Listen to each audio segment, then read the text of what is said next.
This is fun day. Running down the street with 4 beanbag chairs.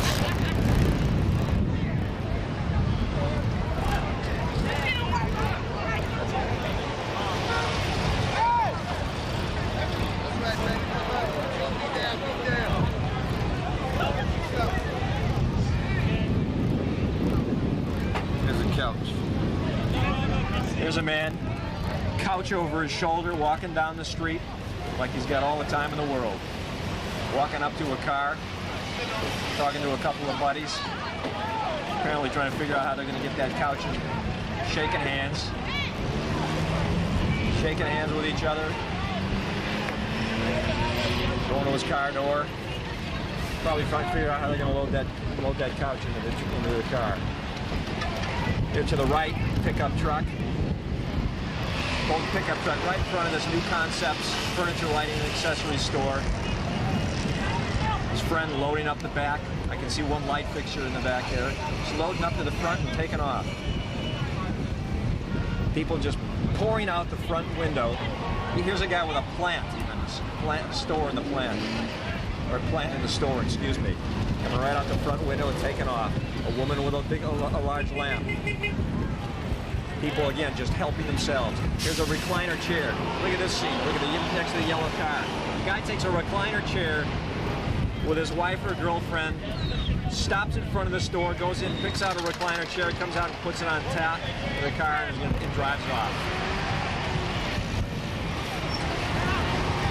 Just like a shopping spree. Help yourself.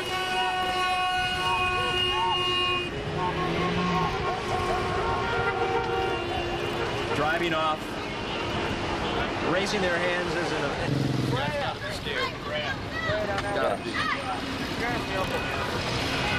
What's going on, man? Hey, how you doing? How you doing, man? How you doing? Think about all of this nonsense. Oh, this is... I never see this before, man. It's terrible. How'd you get caught in this? What were you doing down here? Just looking around, you know, crazy. I'm from Brazil, you know. Gente, coisa que tá preta, galera, tá preta mesmo aí. Coisa não tá mole. I say something in Portuguese. Ever seen anything like this? No, nothing. Okay. Right behind us as we're talking to this gentleman, an accident of some kind. Somebody rear-ended large gold car. The guy who's rear-ended, though, just took off.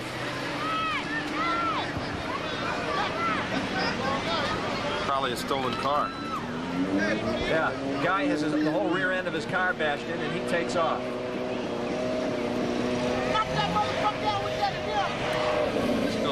Just put your helmet back on, dude.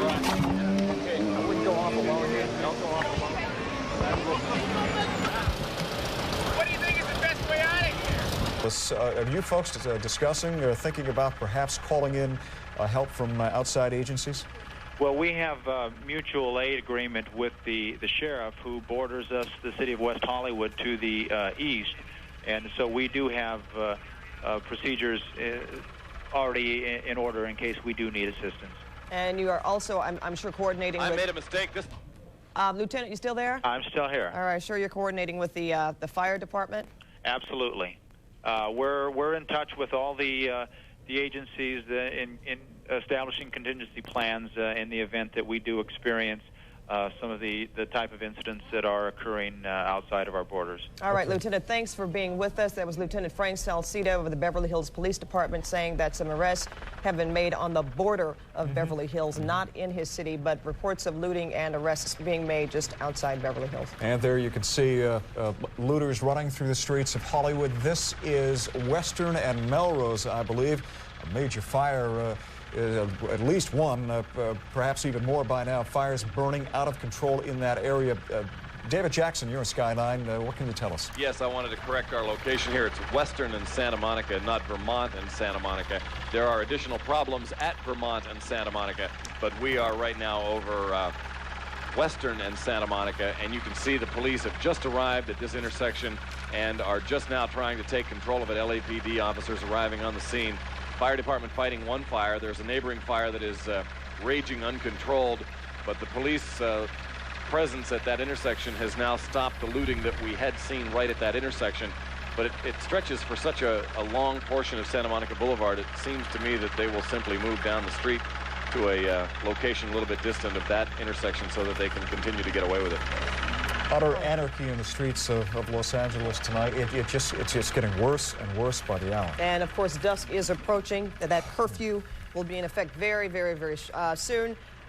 Anarchy in the streets and some confusion or concern over the skies of Los Angeles as well. We understand that there have been delays at LAX for up to 4.5 hours. If you plan on making a flight or picking up someone, you certainly call the airport and find out if that flight indeed is going to be coming in. We understand flights are taking off and coming in over the ocean as opposed to the city of Los Angeles for good reason. Of course, they are concerned about smoke. They are concerned about sniper fire, possibly, the planes being shot at. So I should tell you that some alternate plans and routes have been made available, but we're still experiencing major long delays at LAX, up to 4.5 hours.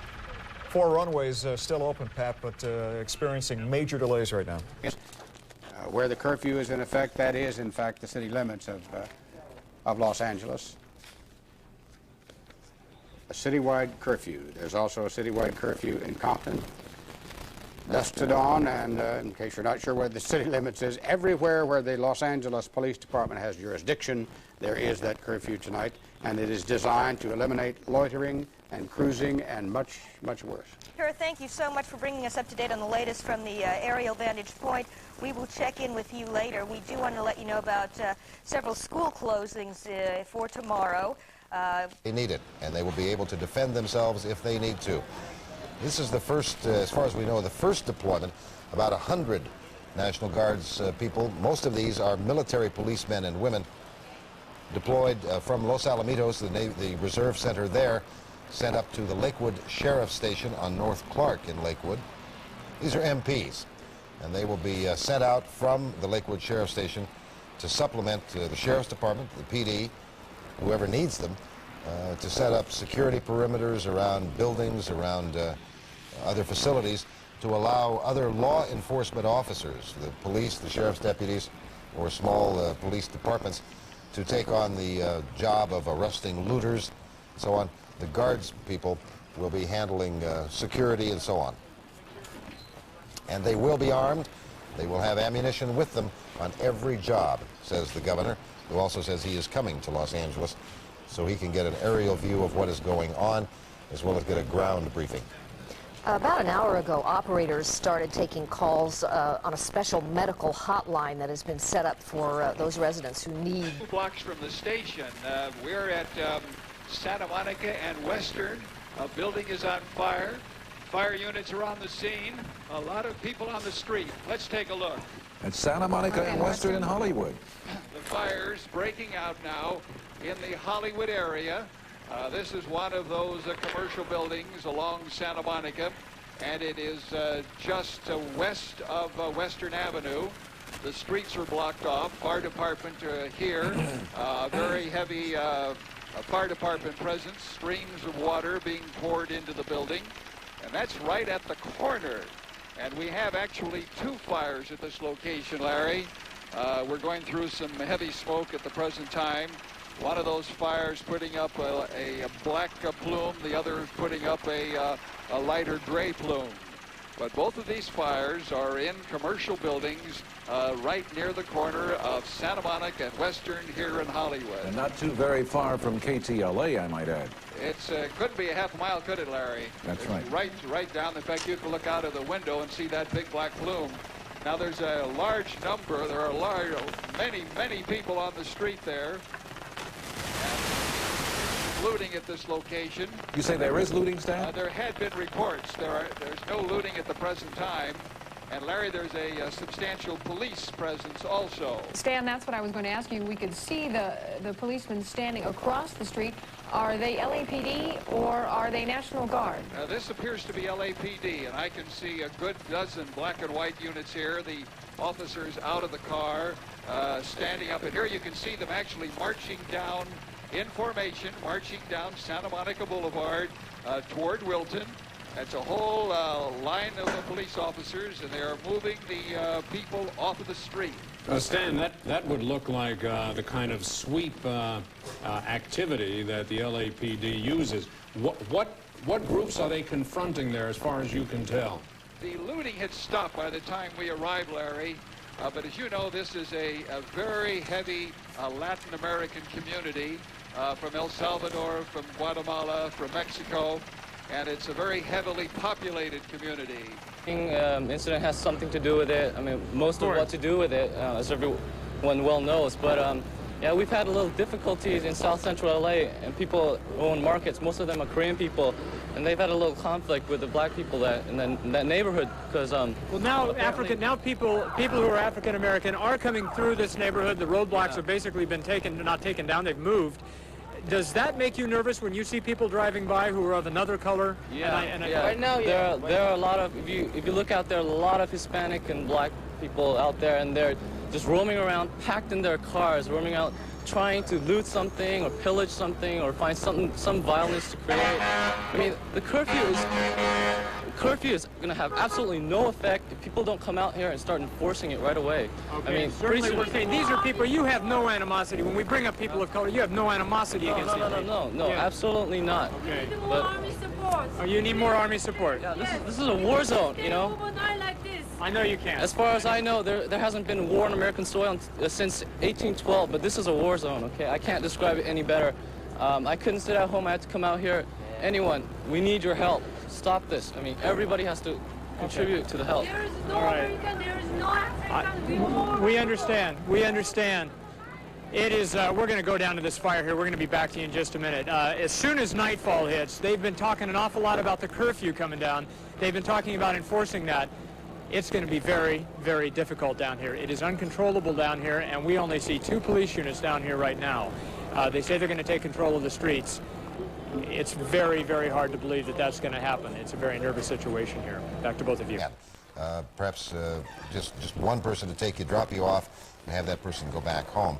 Don't go with any more than you absolutely have to go to the airport with. And airport employees should have their ID in full view when they show up at LAX tonight. Chris, I have an update on that Santa Ana firefighter. There's no identification on this firefighter yet, but we understand he is in stable condition in hospital after being shot in the thigh while he was working with the county fire department strike team. So that firefighter is in stable condition tonight in hospital in Santa Ana. That was one of the fires around the 98th and Vermont area earlier in the day, and we'd had that report of a Santa Ana firefighter here under mutual aid contracts who was wounded.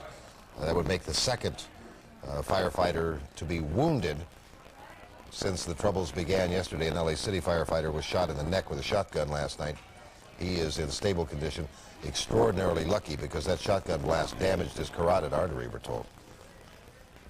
Live pictures of Hollywood, fires here as well. Looters are reported on both Sunset Boulevard and Hollywood Boulevard. A major fire at Santa Monica and Western at the B of A building.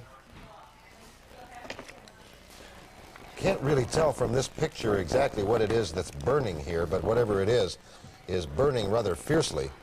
I see many structures fall. We now make our way almost to Wilshire Boulevard, coming over approximately at Kingsley, Harvard, near Normandy. And we're going to go over the high-rise buildings, past the Equitable building. That's the picture in the center of your picture right now.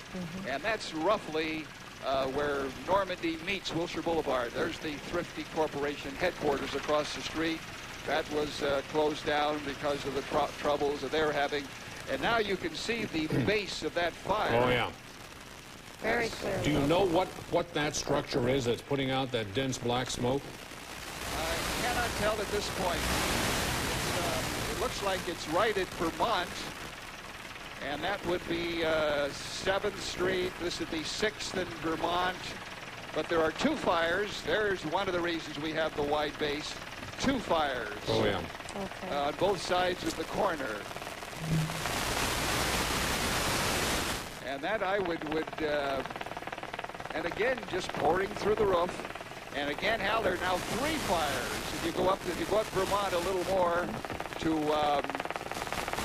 to probably 8th Street. So it's in 8th and 9th, and we're probably over now. I look down below, and there's a burned out fire here, but these are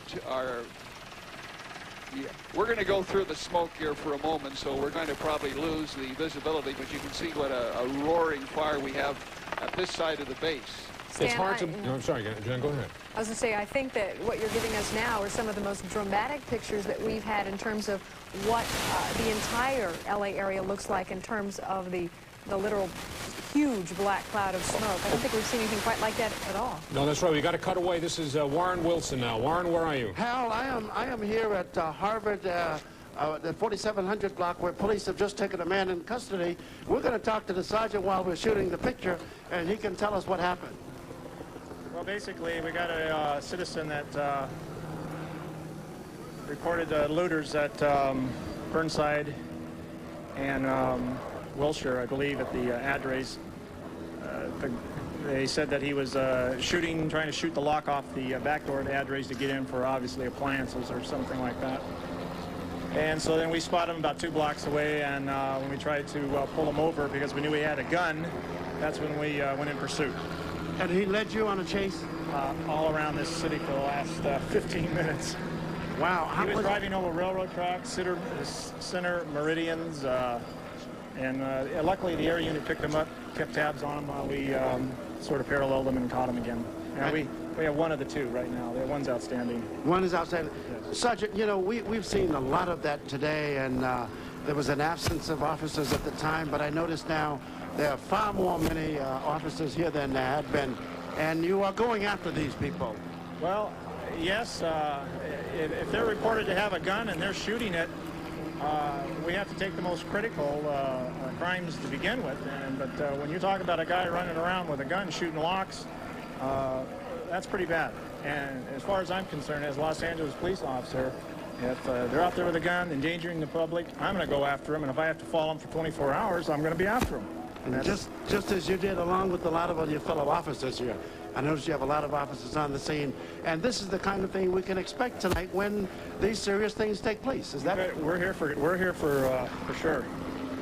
Their kids in tow to these events, what a horrible example for them. And we've talked about the feeding frenzy of it all. One person goes in, and then, you know, some other people go in, and neighbors, and pretty soon you have 20, 30, 40 people involved in these things. And when you approach these people, the first thing they will tell you about is that they are very upset about the decision in the Rodney King beating case, but none have been able to tell us, or none has been able to tell us exactly the correlation between what took place in Simi Valley yesterday and this kind of lawlessness that has been running rampant in certain parts of Los Angeles throughout today. We should also point out that many of the good folks of South Central Los Angeles have said that they're very upset about all this. One of the big concerns, of course, has been that those areas have been blighted for many years. People who live in South Central LA have said that there is no work. There is no place for the children to play. And now we see what is left of that community, much of it going up in smoke in the last 24 hours. A very sad situation. Well, we never fully recovered from the Watts riots. Let's remember that. Linda Vermont, 3rd and Vermont, we are getting very close to Hollywood. We are standing right now in front of a car that has the body of a man in it. He is partially clothed. He was shot to death. They put him in this car and brought him here. They're waiting for the coroner to arrive. I've been distracted and I'm looking. There are, Bruce, can you take that camera over here? Show all the cars, the police cars now coming. We're at a National Guard staging area, and area, and they're waiting to move out. Now, what they need to be doing, and I guess they're going to move soon, is down this street here, down 3rd. Bruce, we can take it. Down there, you can see all the smoke. Right there, there is major looting going on there. We just took some pictures of it. We'll be feeding that back to you shortly. As we were taking the pictures, we got hit with a bottle on our truck. It was a liquor store, and they were just carrying out cartons. And again, we will send that picture to you. We're surrounded by fires here. Let's go this way. There's another fire that's gutted a building there next to the Burger King there on Vermont.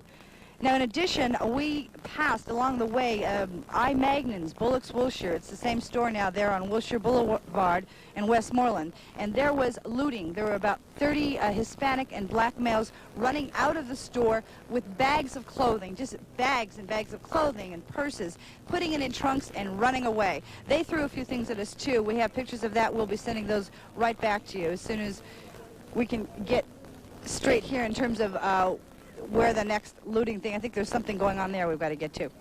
It's Linda Brixton reporting live from Wilshire and, I'm sorry, from Vermont and 3rd. Now back to you. Thanks, Linda. There because they would rather do this with impunity.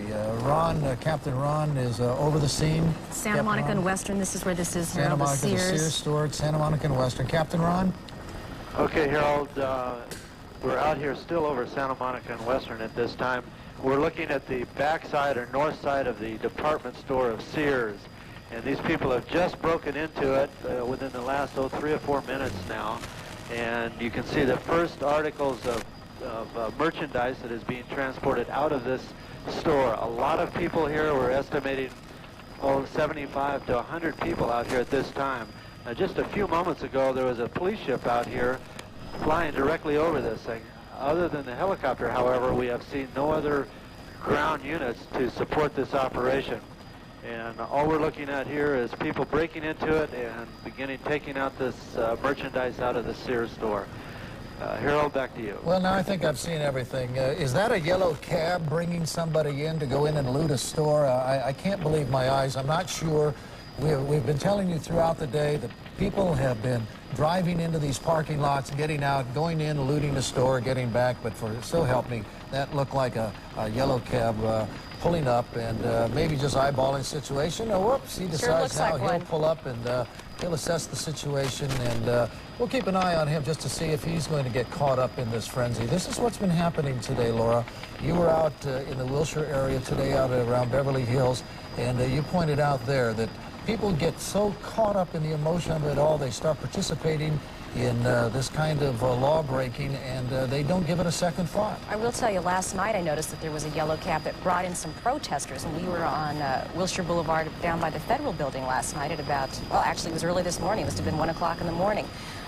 It is a very strange occurrence out there. Well, that would be I must tell you, that would be an atypical event in only in Southern California would people show up for a riot in a yellow cab. We have been telling you about the looting. Let's talk about the toll on humanity. Right now, they have just updated the death toll to 14 in Los Angeles, and that number may or may not include three people who died last night in a high-speed chase over in the Beverly Hills area. They had robbed a pedestrian there of his wallet. The police were in hot pursuit. The car took off at high speeds, ended up losing control, blowing right through a cinder block wall. All 3 occupants were killed, and they have included that in some reports, the 3 deaths there, and others they have omitted it. But right now, the official death toll in Los Angeles has risen to 14. Laura pointed out at one point in the 24-hour period, according to Fire Chief Donald Manning, there were 300-plus fires. That has been brought down to approximately 30 right now, but every now and then a new one pops up. We're saying as many as 450 people have been injured in the last 24 hours, and certainly a lot of that taking place in the scuffling that's taking place out there as people try to rush in and loot and grab whatever they can, breaking windows, whatever it takes, and actually absolutely no regard for life or for personal property. No. And certainly not a lot of self-respect being shown out there. The anger that has resulted from the Rodney King verdict is being expressed in San Diego, where 1,000 students, high school and college, apparently walked out of class today. In San Francisco, in the Bay Area, including Berkeley, where a number of students shut down Highway 80. Also, today in Atlanta, Georgia, there was about 1,000 to 2,000 demonstrators who walked through the downtown area, breaking out windows before they assembled before the City Hall. That is just some of what we've been hearing in terms of reaction outside of Los Angeles. Alex Payne, our reporter, has been monitoring what the world thinks of what took place in Simi Valley yesterday, and Alex joins us now with that part of the story. Well, Harold and Laura, you know, this is a big story not only in the United States, but in many countries around the world, especially in Europe, where the unrest is a reminder to Europeans about racial tensions, current racial tensions in their own cities. This is the BBC in London. Over the past few hours, hundreds of looters have been out on the streets again, and more fires have been started. Radio and TV stations on the continent have been updating their citizens, interrupting regular programming with news from Los Angeles. One British paper headlined today, "Hell breaks loose in race-hate city." In Paris, the respected Le Monde newspaper said the rioting has shocked an America already questioning itself more than usual about its values. President Bush condemned the killings and destruction and said the Justice Department is intensifying its own investigation of the police conduct in the King beating. And the frustration all of us felt seeing helpless victims pulled from vehicles and assaulted, it was hard not to turn our eyes away. But we must not turn our eyes away, and we must keep on working to create a climate of understanding and tolerance and condemn a climate of bigotry and breaking windows, taking whatever they could. And they said the difficulty with their job today was that they were frequently outnumbered by looters. On this particular occasion, they were not, and so they took a suspect in tow. But the problem has been that they have not had enough backup, and the sergeant there, the LAPD sergeant at the scene, said to me, "We need help. We need the National Guard to help us to secure the area," which of course did happen today. As many as 40,000 National Guards supposed to be in Southern California. Sadly, we have heard from people who have been arrested and those who have spoken to us on camera after looting stores in Southern California that there has been a sense that this is their right, that they should be able to conduct themselves this way, that they should not answer to anybody but themselves, that they can break the law, steal because they didn't like the way that the court decision went down. Linda Moore has been out today, and she has been in the thick of it, and some of the most dramatic footage I've seen come into the house today, Linda, is from your camera. Bring us up to date with what went down. It was terrible. I mean, there's so much to say. I think that there's a point where you just become speechless. Let's start rolling some of the videotape. We were in an area right outside of Koreatown. There are a lot of Korean businesses in that area, and here we go. Once again, we got there just as this market was starting to be looted. Look at these people pouring out of the shoe store. You gotta wonder what's going on in these people's minds. So I decided to try to chase some of them down and find out. What did you get? Shoes. Shoes? Yeah. Where do you live? Right here. Why did you do this? I don't know, because it's free. Because it's free? Yeah. Don't you know it's wrong? Nah. You don't care? I don't care. Why don't you care? Because I don't. Why not? You're stealing things. Yeah, I know. Why don't you care? I don't, because everybody's getting looked. Because everybody else is doing it. Yeah. Talk to me. What are you doing? Are you embarrassed? Nothing. Don't you know this is illegal? No. The United States, how come they let that happen to the place? Why didn't they guard? Y'all running out of there with the food. I got to do some shopping. I don't have any food in the house. This poor lady, apparently she'd been walking to this store, this market store, for many, many years, and then she arrived today, and this is what she saw, and like the rest of us, she couldn't believe it, although she was hard of hearing, and she obviously just stunned. This is, you wonder what's going on inside these stores? Well, we took some shots here. Look at this. This is inside a Kenny's shoe store. And, you know, it's party time. These people are smiling, as you heard. They don't care. They know it's illegal. They don't care. But I'll tell you what happened moments later. The Korean merchants and store owners who own that shopping complex, they were talking to me for a moment. They said they were fed up. They walked away. Next thing I knew, they walked out of their stores. 3 of them were holding guns, and they just started firing at everybody and anybody.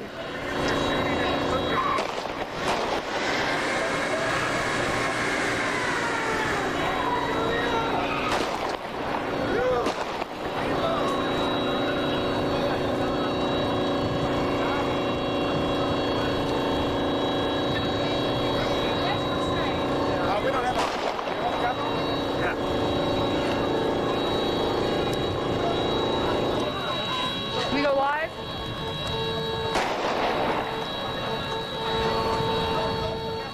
We were showing some of this to you live earlier. Then what happened, apparently a car full of some young black kids pulled up on the other side, and they started shooting back. You're going to start to see what they noticed what was going on. They started shooting back, and we were right in the middle of it.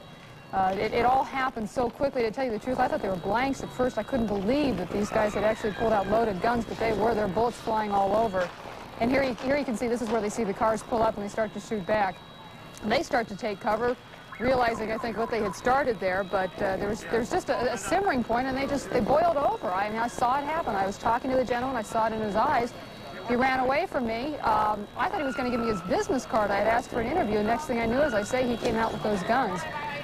We got out of there as fast as we could, which wasn't fast enough, but we were okay. We didn't get hit. Nobody in our crew got hurt. However, as we were pulling away, we heard that some people there did get hurt, and as we were driving away, we saw some ambulances drive down and see what they could do. Also, you know, this was really shocking. There were a truck pulled up with a bunch of young white boys, and they said, I said, you know, what are you doing here? I mean, get out of here. It's dangerous. They said, no, we've decided we want to take this back, and we're going to start fighting. And I looked in the car, and they had some weapons in the car, and they were holding what appeared to be tear gas. Well, what we're seeing here throughout the day, people becoming so frustrated, Linda, that they are taking the law into their own hands, rightly, wrongly, obviously wrongly. This should never occur. But in the case of the Korean merchants, they begin to fire. All of a sudden, the people in the community, in this case, probably gangbangers, come by. They're armed to the teeth, and this is what the National Guard and the LAPD will be facing tonight. They've got to get between these people. They've got to protect those shop owners so that they don't feel that they have to step out and defend themselves with handguns. It seems like it's worse than yesterday. You know, I was out in the field yesterday, and it's escalating. It is really getting worse. I mean, the whole area is just covered with black smoke right now, and it almost seems like there's an exodus going on, that people are just trying to get out of town. I mean, the traffic is terrible right now in parts of that area. They got their cars loaded up, and they're just trying to get out. Also, as we see those looters moving out, and we saw the woman there, the elderly woman who was crying about not having food in the house. I've heard that over and over again today, and I actually heard that at some of the supermarkets they've been jammed as people are trying to stock up because they're concerned that they could have to stay indoors for days on end. Would you say, as part of our reporting accurately, those involved, would you say that there were a large number of illegal aliens who were part of the looting that you witnessed today? Very much so. And most of those people in that part of town seem to be from Central America. Not necessarily from Mexico, but they were farther south than that.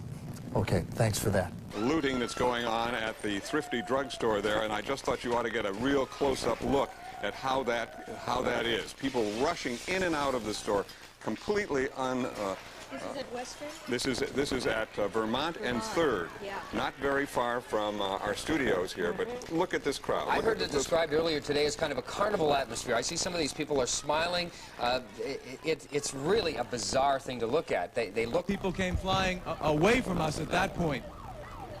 There's another fire in the Mid-Wilshire district, we understand. Yeah, there are... Joe Avalar is out there now, so David, bear with us. We're going to go to Joe. We're at another scene that's incredible right now. It was panic just a second ago, but what you have is you have residents on top of a building fighting a fire that started in a mini-mall, La Cienega Square Mall. We're at the intersection of La Cienega and Packard, I believe. Yes, La Cienega and Packard. You can see down the street where this fire began, apparently by looters. Firefighters have just shown up. I just saw a man running around, and what's happened is they've strung hoses from across the street. They've strung hoses onto the roof of their building over here, and they're spraying water every which direction they can to try to stop this fire. But if you look at that little hose and you saw the fire down the street, you can see that it's a pretty pathetic chance. Let's move over here if we can, but of course firefighters are tied up in other parts of the city, so they can't get here. What we had here was a reverse form of the old bucket brigade. People were lining up and helping other people evacuate their furniture and all their belongings from this apartment complex. You can see a sofa being taken out now. There are the sofa cushions, and everybody in this neighborhood pitching in to try to help one another. Hoses strung all around the roof of this building. Just people coming together and trying to help one another. Well, they've got hoses here. Yeah, go ahead, Jerry. Yes, I was just going to say, we're seeing now that the path of the firebombing is moving northward and westward as we speak, and by the minute by minute. That's what it seems to be, too. I know I was just in West L.A. There was some sporadic looting, but nothing much to talk about. Certainly not the kind of thing that we've been seeing in the rest of Los Angeles. But that's the worry, that it's going to move this way. It's going to move this way and basically toward Beverly Hills. We've talked to Lieutenant Frank Salcido a while ago. We heard that there was sporadic looting, sporadic problems. They think they've stopped that. As we were driving here from West L.A., we saw a line of police cars on Robertson basically forming a barrier into Beverly Hills. I don't know if that city is planning a curfew for tonight, but I think they're being careful who enters and who leaves. You can see another hose as I'm talking to you moving around. Yeah. They're moving people out of the way. There's still no fire engine on this side of the street. Go ahead, Pat. Well, that must be the officers telling people to move out of the area. You were referring to Beverly Hills, and we talked to a lieutenant there, right, and they are on full alert in that city, but so far things reportedly have been rather calm. Joe, we're going to switch gears, if you will. If you stand by just for a second and go to Frank Buckley, who's in Hollywood, where we understand people have taken back a store. Frank? Yeah, we are at Melrose Avenue and Rossmore. Back here is the Radio Shack. As you can see, some looters went right into it. They broke through the front glass here, went in and started pillaging through and got whatever they want. Look at the devastation inside of this store. They just had their way with this Radio Shack right here in Hollywood. But here's what happened. Some local residents, the people of this neighborhood, saw what was happening and came over. One of the people here is Huell Hauser. You may recognize him from KCET, his days at KCBS. Huell, you live in this neighborhood. What Every happened? one of us live in this neighborhood, and we all saw and heard this happening, and we came over here, and every one of us wrote down the phone numbers of the people who were loading all of this stuff into their cars.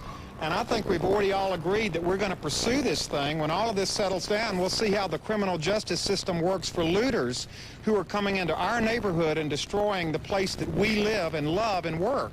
All of us live here, and all of us, we yelled at them, right? As soon as we yelled at one, they all began fleeing. As soon as we came over and confronted them, they all ran like mice into the woodwork. All it takes is just standing up to them and saying, we don't want this to happen. Get the hell out of here.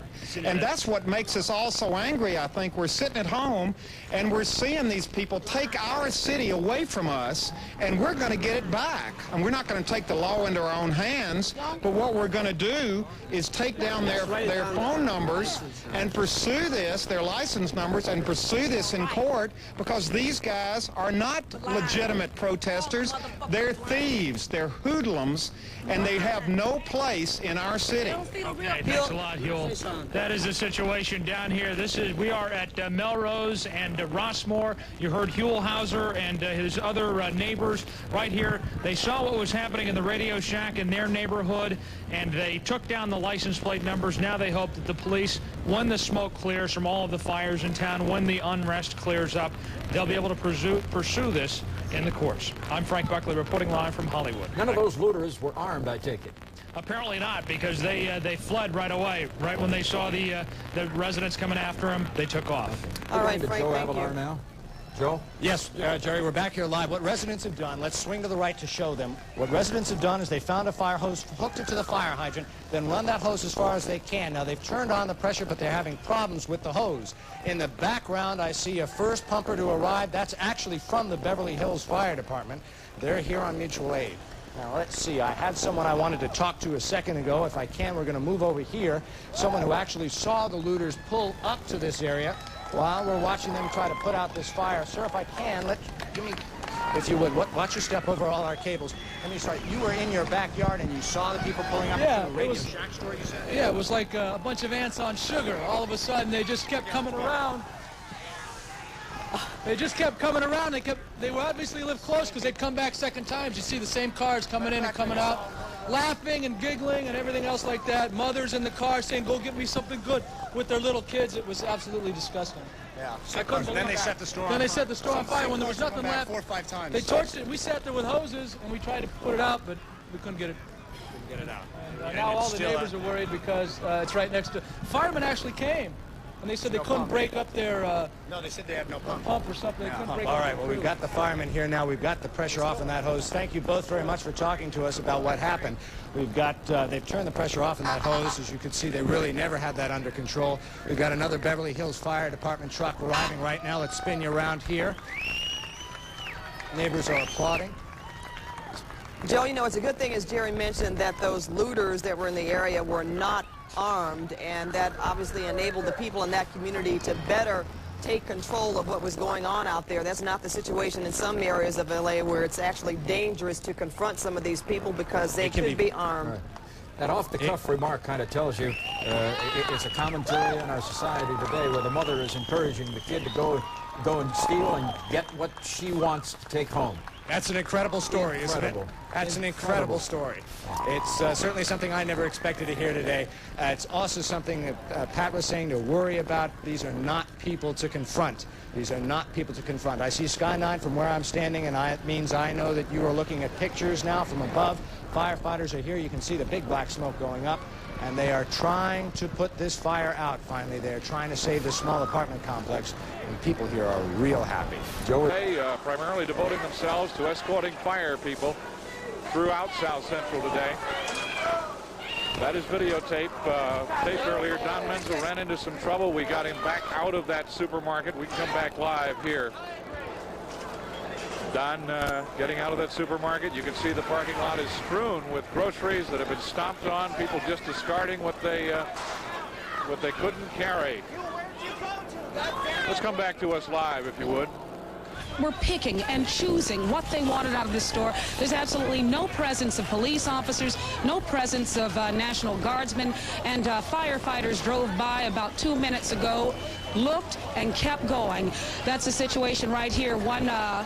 I just heard shots fired down Olympic. I can't see what's going on out there right now, but I can tell you one thing, some very uneasy people here coming back live.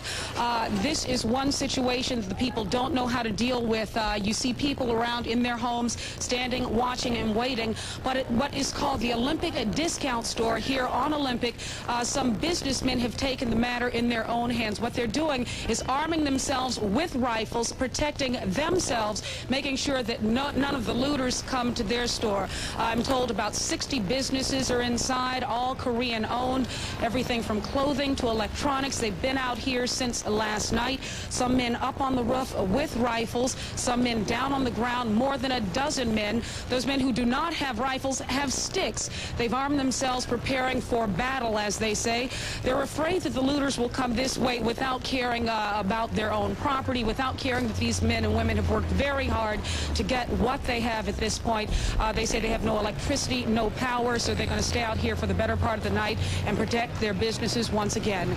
I'm Tony Ginyard reporting live from Koreatown. Back to you. Okay, Tony, thank you for that. Now we're going to go to Tawny Little in our... We're going to go in just a second. Is this tape full sound? You can hear you call it black power? You mad at the white guy? Why destroy my business? Why destroy my truck? Why steal my computer? I'm trying to make it. Could you understand that? Can't y'all see it? I'm trying to make it. Who runs one of these businesses?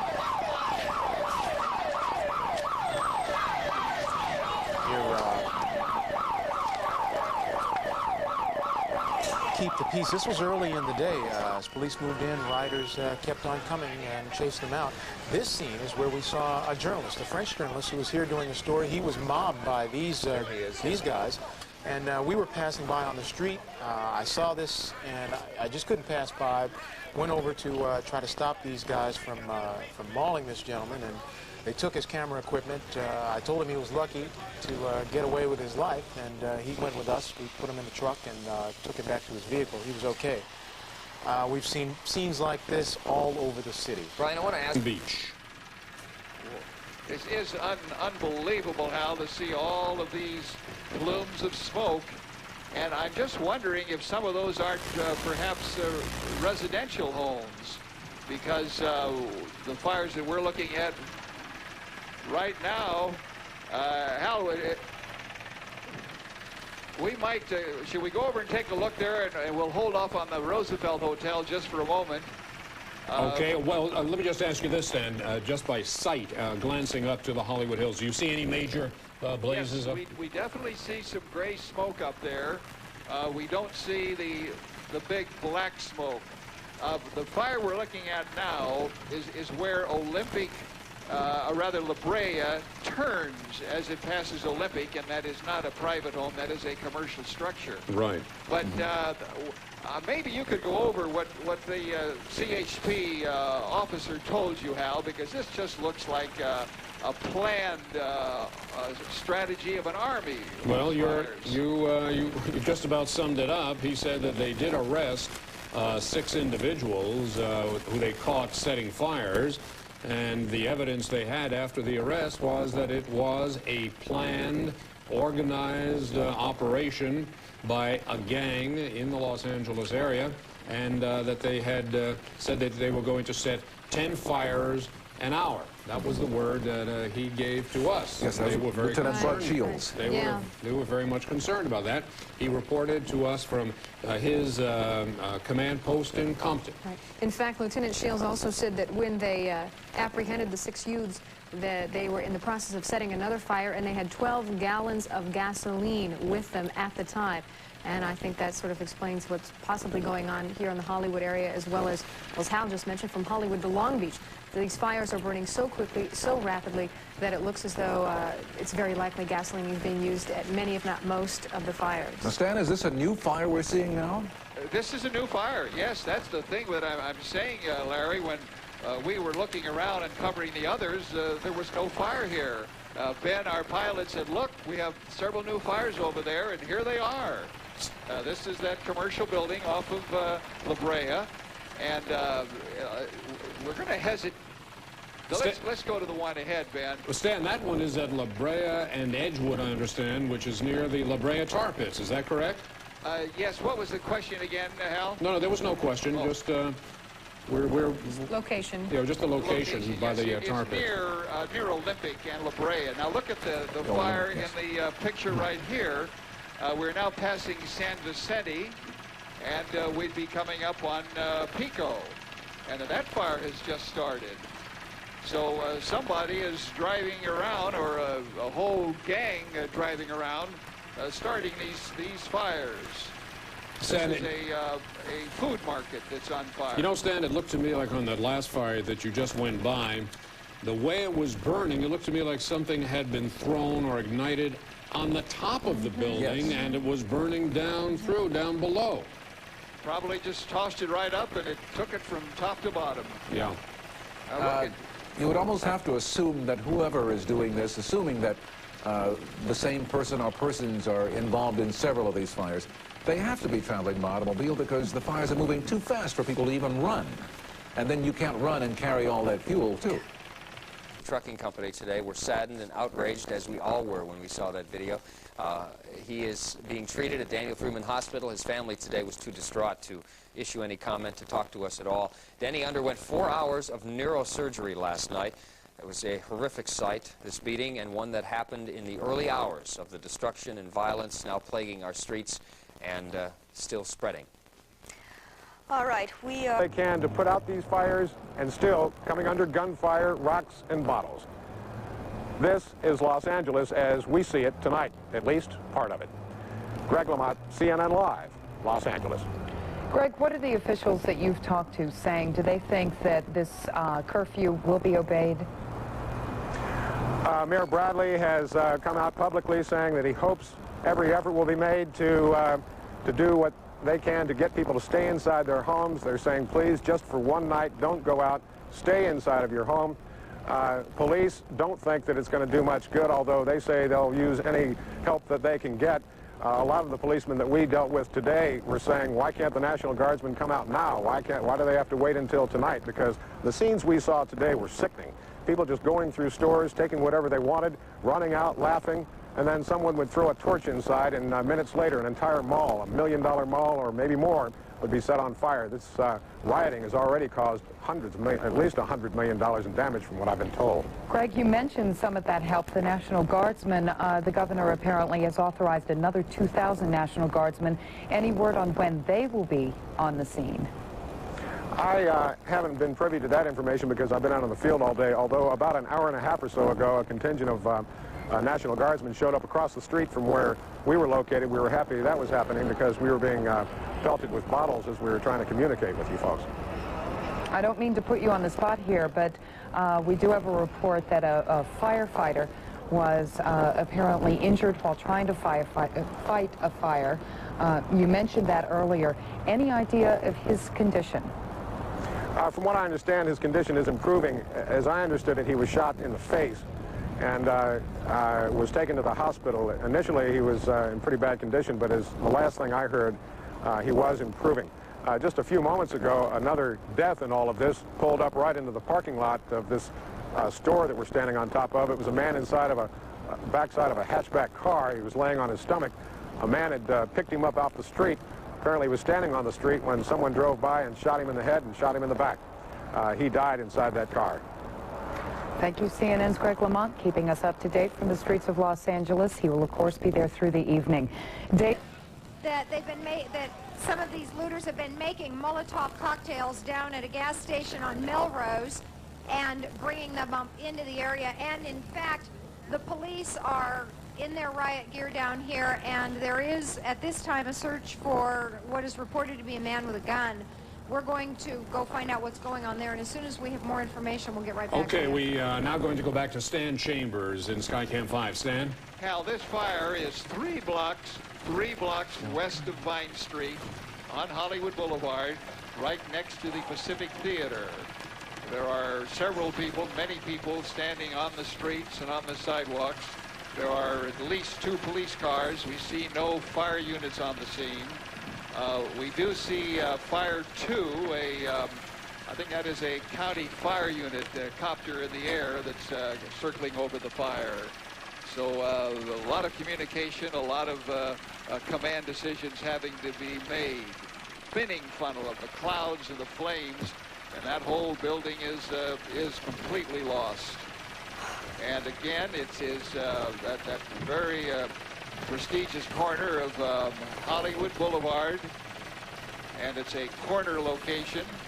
Stan, Hollywood and where once again? I'm trying to read the sign, but if you want to check the Thomas Brothers, it's 3 blocks west of Vine Street. That's about Wilcox. I think that's it. I think that would probably be it, Larry. Thank you. But look at that. That building is completely consumed, and it's right adjacent to another 2-story building that has 1, 2, 3, 4 different offices. And that's the exposure, and it looks like the flames are burning over into that building. And it started on the roof again, didn't it? It appears to. Okay, that is the corner of Whitley and Hollywood. Whitley? Yeah. Whitley, all right. Now, what building is that? Can you make it out what it is? I can't, Hal. Maybe Martin, as he gets in real close, can see the sign, but that sign has pretty well been destroyed by the flames. Earlier today, as you can see in this picture, the streets are virtually deserted now because people are afraid to be on them. The area that you see marked unrest is no longer just that area, but much more widespread. You can see where Hollywood is between the area marked unrest on our map and Hollywood. It is a complete area of violence, looting, and fires. You could draw several street maps through there, and on any major thoroughfare, you would almost certainly see both looting and burning. And it is the strangest mixture to watch. There is a great deal of anger, a great deal of rage. People driving past us who hollered as we were on the streets, "It's payback time, how do you like it?" And others who actually were dancing in the streets, carrying looted goods from stores and pausing to dance and wave their hands. A state of emergency has been declared here, as you know. The National Guard is on hand. There are people here who are saying privately and with increasing tendency to say it publicly that they may have to call in the regular army as well. This is a situation that, as far as we can tell, authorities are unable to control. Now, the curfew soon will be in effect, and then we'll see what effect that has. But given the long stretch that the police must face, even backed up by National Guard resources, it is very difficult to impose a curfew on a city of this size, a city that sprawls over such a large area and where anyone can get in a car, drive, and throw a Molotov cocktail or some other firebomb and start another blaze where there are no police and no firefighters. It is likely to be a very, very long night tonight, and things may not be much better tomorrow. Dan, as you're following the situation there, do you have any sense of numbers now? How many fires are being reported? How many are burning right now? No, I don't, and there's a very good reason for that. The fire department doesn't know for sure either. They are simply breaking out faster and over a wider area than even the fire department can keep track of. We called not long ago to try to get a fix on a couple of the more recent blazes, and their basic response was, "We'd like to help you, we'd like to give you the information, but we can't," not because they won't, but because they simply can't. It's beyond their scope to keep track of it that thoroughly. Now, you mentioned something that's intriguing and very saddening at the same time, talk of the National Guard's help being supplanted or added to by the Army's help. Is that just a suggestion that people on the street have been making, or is that being seriously considered by the authorities there? I cannot say whether it's being seriously considered by the authorities, but I know that when I was at City Hall earlier today, when I was out on the streets later, you would hear that refrain mentioned over and over again from people in all walks of life. We're talking about city officials, we're talking about people on the streets standing looking aghast at what they're seeing in their neighborhoods. They feel the situation is beyond the ability of authorities here to control. Is getting darker out here. That is partly because of the fires. That is also because it is getting later and it is more tense. The feeling here is one of getting to the edge of panic as people are wondering what's going to happen next. The riot police have had to spread themselves out so that, in fact, there's not a grouping of them, and they seem to be pushing the crowd back block by block so that they are now one block beyond Wilcox. A landmark you might be familiar with is the Pacific Theater. That is now encircled by police. Bob, if you come up, you can see that some squads of police just right now as we're talking are turning the corner of Wilcox. They're marching in a double line, men and women police officers, grim faces, all looking quite nervous, but at the same time looking quite determined to get something done on the street here. As they turn the corner, those behind look behind them to make sure nobody's behind them doing anything they don't want done to their backs. It's quite a horrifying scene. As I said, I don't think it's too dramatic to call this the burning of Hollywood Boulevard. Reporting live, I'm Cindy Vandor. Back to you. Okay, Cindy obviously couldn't hear us, but now we're going to Fire Chief Manning. He's with our Alan Mendelson. It could hardly be witnessed at this level of crisis. Mr. Thomas, we are beginning to shift now our questions to what is going to stop it. How are we going to see this nightmare for all of us end? Do you have any ideas? What do you think is going to stop it? Well, when you're in a situation like this, I suspect that it reduces itself to something as basic as a judgment call. And the issue is how much force is displayed, what kind of presence is established, what will precipitate worse conditions than would already exist over against what would really reduce the problem, contain it, and ultimately remove it from its current state. And that's the decision that has to be made at this point. I believe that you are now beginning to address what I think is probably the #1 question and problem right now. Law enforcement and what do they do? Let's start with an extreme, all right? Let's get the debate going this way.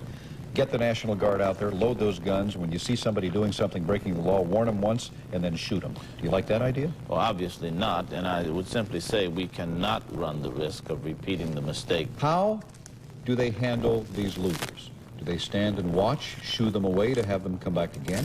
Do they arrest them? Do they start firing bullets into the air? How do they discourage this? Well, I think the point has already been made by those who are out in the field that when the police officers are there, those who are looting disappear.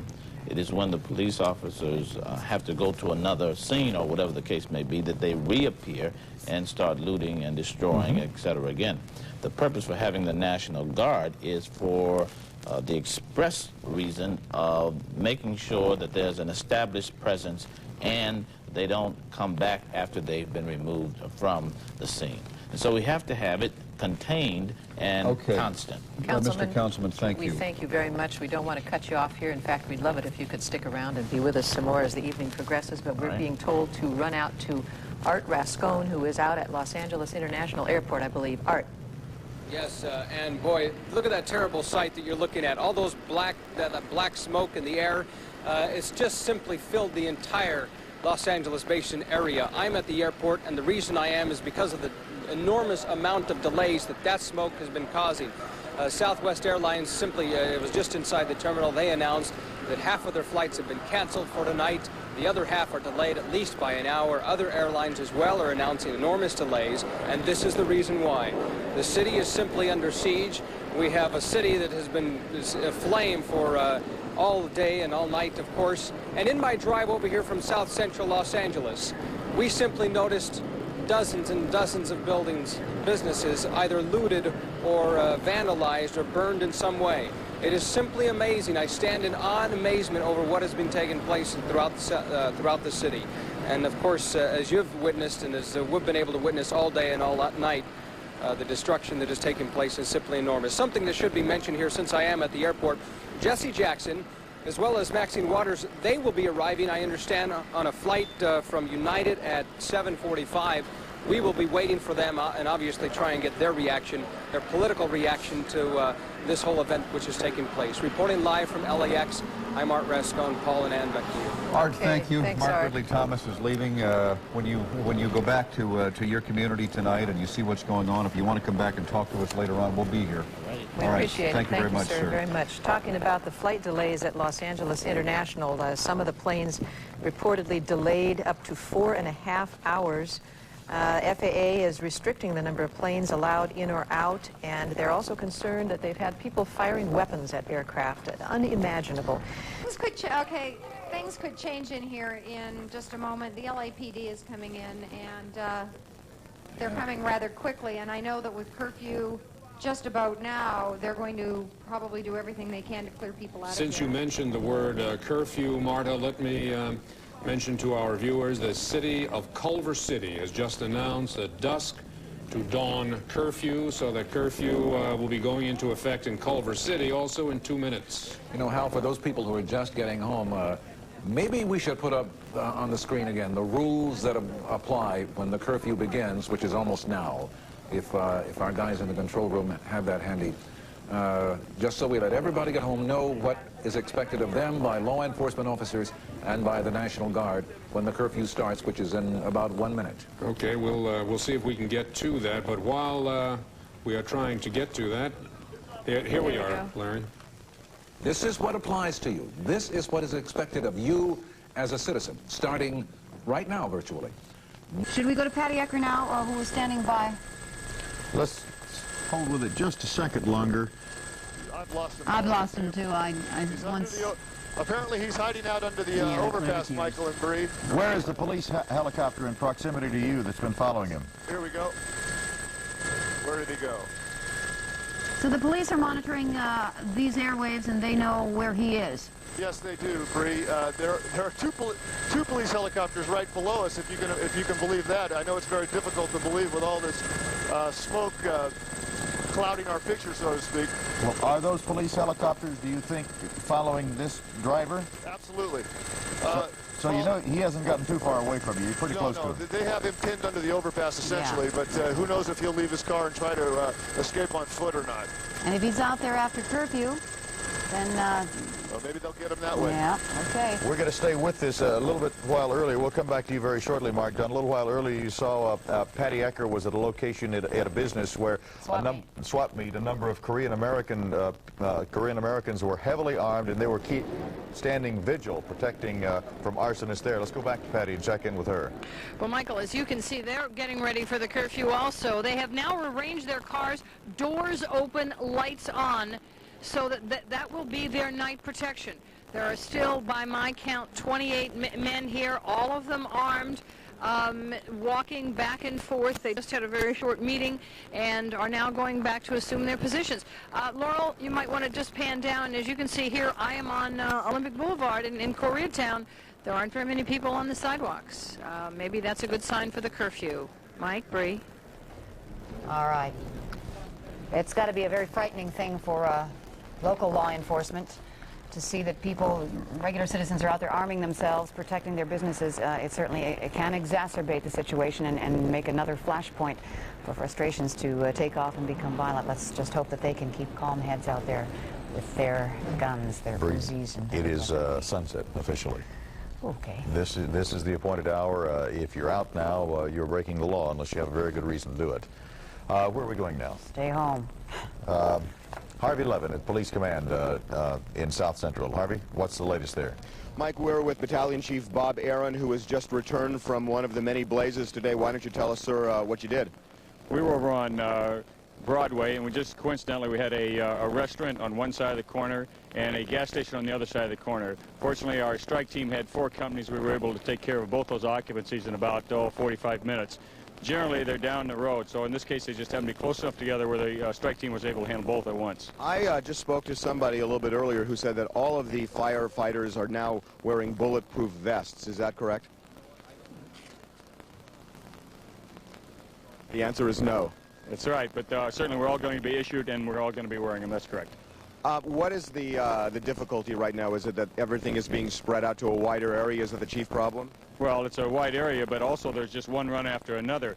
We've been out there about this trip about 7 hours, and there's been about 19 runs, and each one of them was a fire. Do you sometimes drive by fires on the way to other fires? I'm wondering what your feeling is, since your job is to put something out when you see it. Is it a frustrating kind of a situation? Well, here at the IC, they're making a determination as when the calls come in, which companies are the closest, and they have a good feel for what's going on in all the fires. So when we're dispatched with one, they've already considered the time flag it takes us to get there, and also when they receive the call. Do you know how many active fires there are currently? No, I don't. Okay, we had heard actually 36 were active about 45 minutes ago. We don't know if that's still a good number. Sir, thank you very much. Good luck this evening. Beyond that, Mike and Bree, we're told that the police officers are fanning out now throughout the city of Los Angeles in teams. There are officers behind. Actually, there are some CHP officers in there who are dedicated specifically to protecting the firefighters. That is the CHP's function in this. Beyond that, the LAPD is out there enforcing the curfew and, of course, at the same time going after people who are committing crimes. And I'm told that they really do mean business tonight, and that if you are out in the street and you are stopped, you better have a good reason as to why you're out there, or you could find yourself arrested. Mike and Bree. I'm sorry, Harvey, there were some gun battles last night. We know of one specifically where police traded shots with people, and 2 people were killed as a result. Have there been any gunfights today involving police? I haven't. Actually, I just relieved Patty Ecker, and I'm waiting to get an official word from the police spokesman here on the lay of the land. I haven't heard of any such altercations today, except for one. And unfortunately, I was sort of in the middle of all of it. We were covering the arrest of some looters near USC about 11 o'clock in the morning, and all of a sudden, as they were arresting these people, shots rang out from a nearby building. We counted 5 to 6 shots, and the police officers, along with us, we ran for cover. We hid behind the police cars, and fortunately no one was injured, but shots were indeed fired.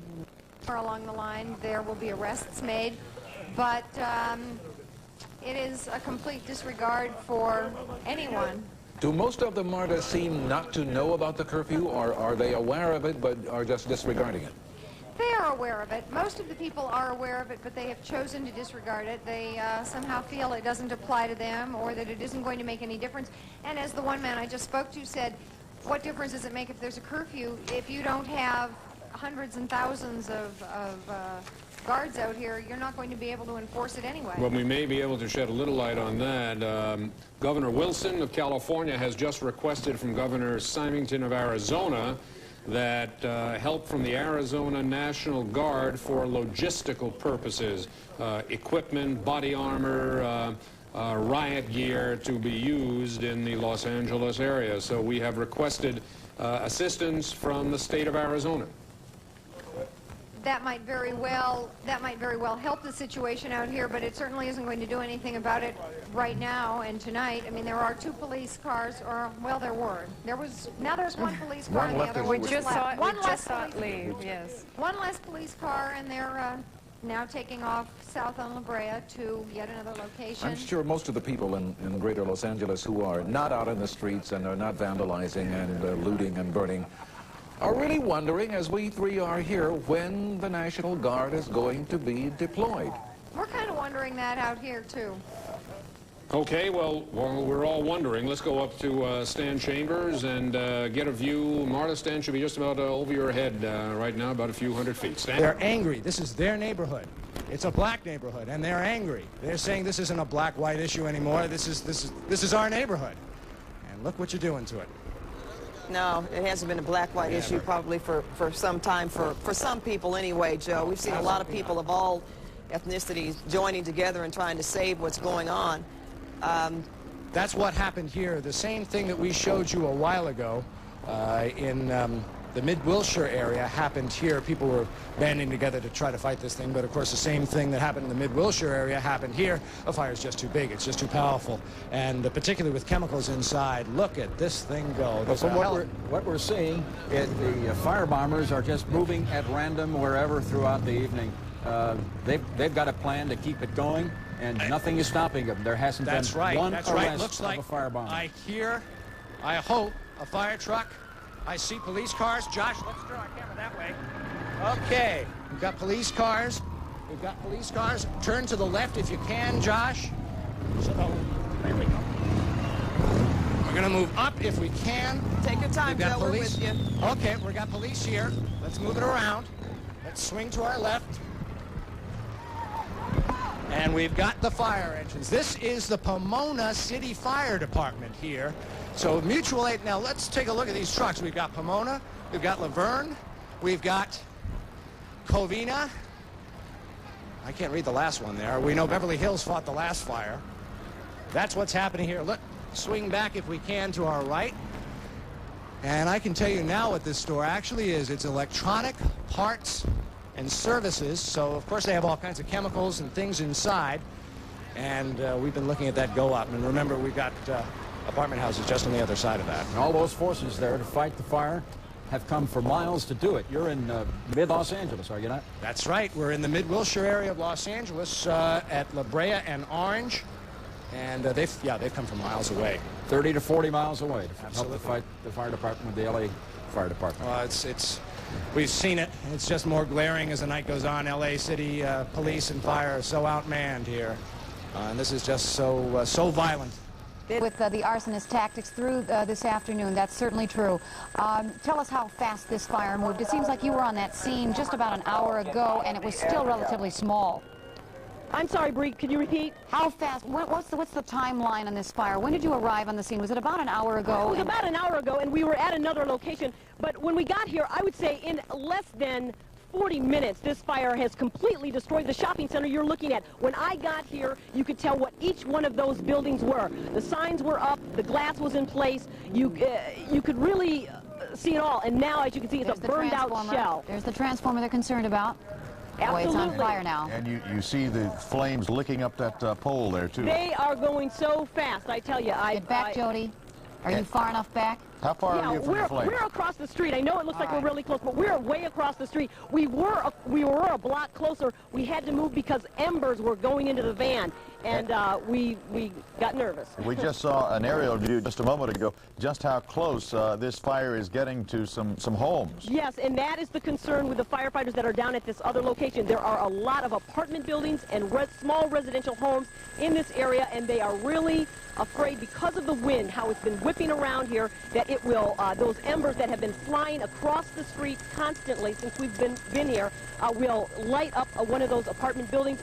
And with all the hot weather we've been having, you can see why it's a genuine concern. Our aerial view looks like we've got another hot spot just a couple blocks away. That, in fact, it looks like it's a huge, huge fire there. Just a couple blocks away from the one on your scene, Jody. It's just amazing how fast these fires can move. Does it astound you? You've covered enough fires to have an assessment on that. I enjoy covering fires. I don't like to see fires, but I enjoy covering them. But this one, this is by far the largest fire that I've covered. Just the speed with which it's moved and the intensity of the flames and the heat, it's almost like a fireball. I mean... Jody, let me address this to Mark Dunn up in Chopper 2. Mark, that big fire there where Jody is, if you could zoom into that so that we can see just how close that is to those homes nearby. Well, Michael, we're heading over to that area as we speak. We've been looking at a cluster of 3 separate fires near Olympic and La Brea that are all burning out of control. As you can see, the fire department had just arrived on the scene when we pulled away. I think we're coming up on the scene now where Jody is, although I'm not perfectly clear where her cross streets are. Jody, what are your cross streets? We are at Pico and La Brea. Pico and La Brea. We are at Pico and La Brea, and we've got our camera aimed at this car that police officers are telling to get out of the area, and he is doing a backup. Carl, let's go back to the fire. There we've got some action over. A white worker was pulled from his truck and beaten. And as an originally non-violent demonstration at the downtown LAPD Parker Center turned ugly. And as African-American leaders gathered at a local church, many expressed their outrage. Basically what that verdict said to us is that a black life isn't worth anything. We've been saying that for years. If the whole world saw it on the videotape, and then today for that verdict to come down makes no sense to me. It makes no sense to everybody here. Mayor Tom Bradley urged the inflamed community to stay calm. We, my friends, have been challenged. We've been abused. We've been abused. We are determined to turn this around and take the power control under our hands. As night fell, helicopters filled the smoky skies over south-central Los Angeles, and the Dial filled with scenes of blazing buildings, looters, and confrontations. Some observers of television's role in this case are media figures who also have an intense personal concern about LA's African-American community. It was a difficult decision for the jurors because the spotlight was on them. And that's, you know, if it was no light on the situation, they would have made it like, boom, okay, no problem. But the pressure came on because it was highly illuminated by media. Los Angeles is a widespread metropolis, much of it separated from south-central LA by both geography and culture. But because of television, a small incident over a year ago has now reached every neighborhood and every home. Dennis Michael, CNN Entertainment News, Hollywood. Now, before we close, here is an update on the situation in Los Angeles. A nighttime curfew is now in effect throughout the city, and police and 2,000 National Guard troops have taken up positions to enforce it. They hope to prevent a second night of violence.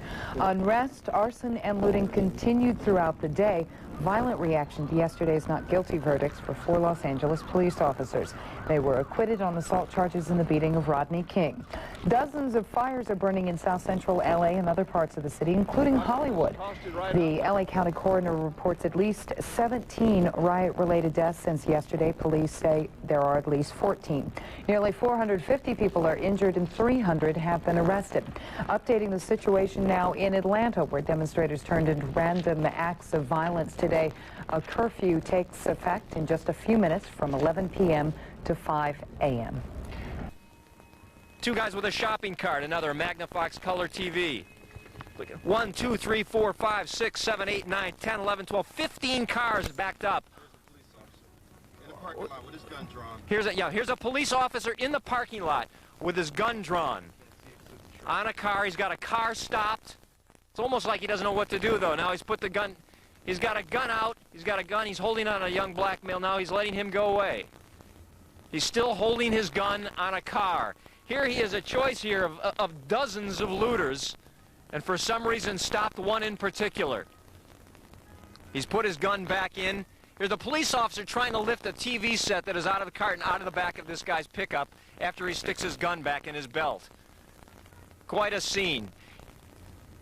Here we have looters escaping from this Fedco lot. We can hear them yelling at each other to get out of the way so they can get out of here. I mean, all ages, really. Teen to middle age. Now, here's an interesting sight. Here's the officer who was pulling a gun on a looter, and the looter helping him lift the TV set out of the back of his pickup truck and telling him to get out of there. Yeah, right across from the Fedco on La Cienega, a new concept furniture and lighting accessory store. 4 or 5 minutes ago, people started breaking through the glass windows, breaking through the glass door. Now you can see people, look at it, you can see one guy rolling out a whole couch, just helping themselves. Look at right through there, it says factory direct sale. This is the biggest sale they've probably ever seen. Guys walking out with free stuff right through the front door, right through the broken windows. Here, 3 youths carrying away beanbag chairs. I mean, it's almost like people are looting anything they can get their hands on. Like, this is fun day. Running down the street with 4 beanbag chairs. Here's a man, couch over his shoulder, walking down the street like he's got all the time in the world. Walking up to a car, talking to a couple of buddies. Here's a guy with a plant even, a store in the plant. Or a plant in the store, excuse me. Coming right out the front window and taking off. A woman with a large lamp. People, again, just helping themselves. Here's a recliner chair. Look at this scene. Look at the next to the yellow car. A guy takes a recliner chair with his wife or girlfriend, stops in front of the store, goes in, picks out a recliner chair, comes out and puts it on top of the car and drives off. Just like a shopping spree.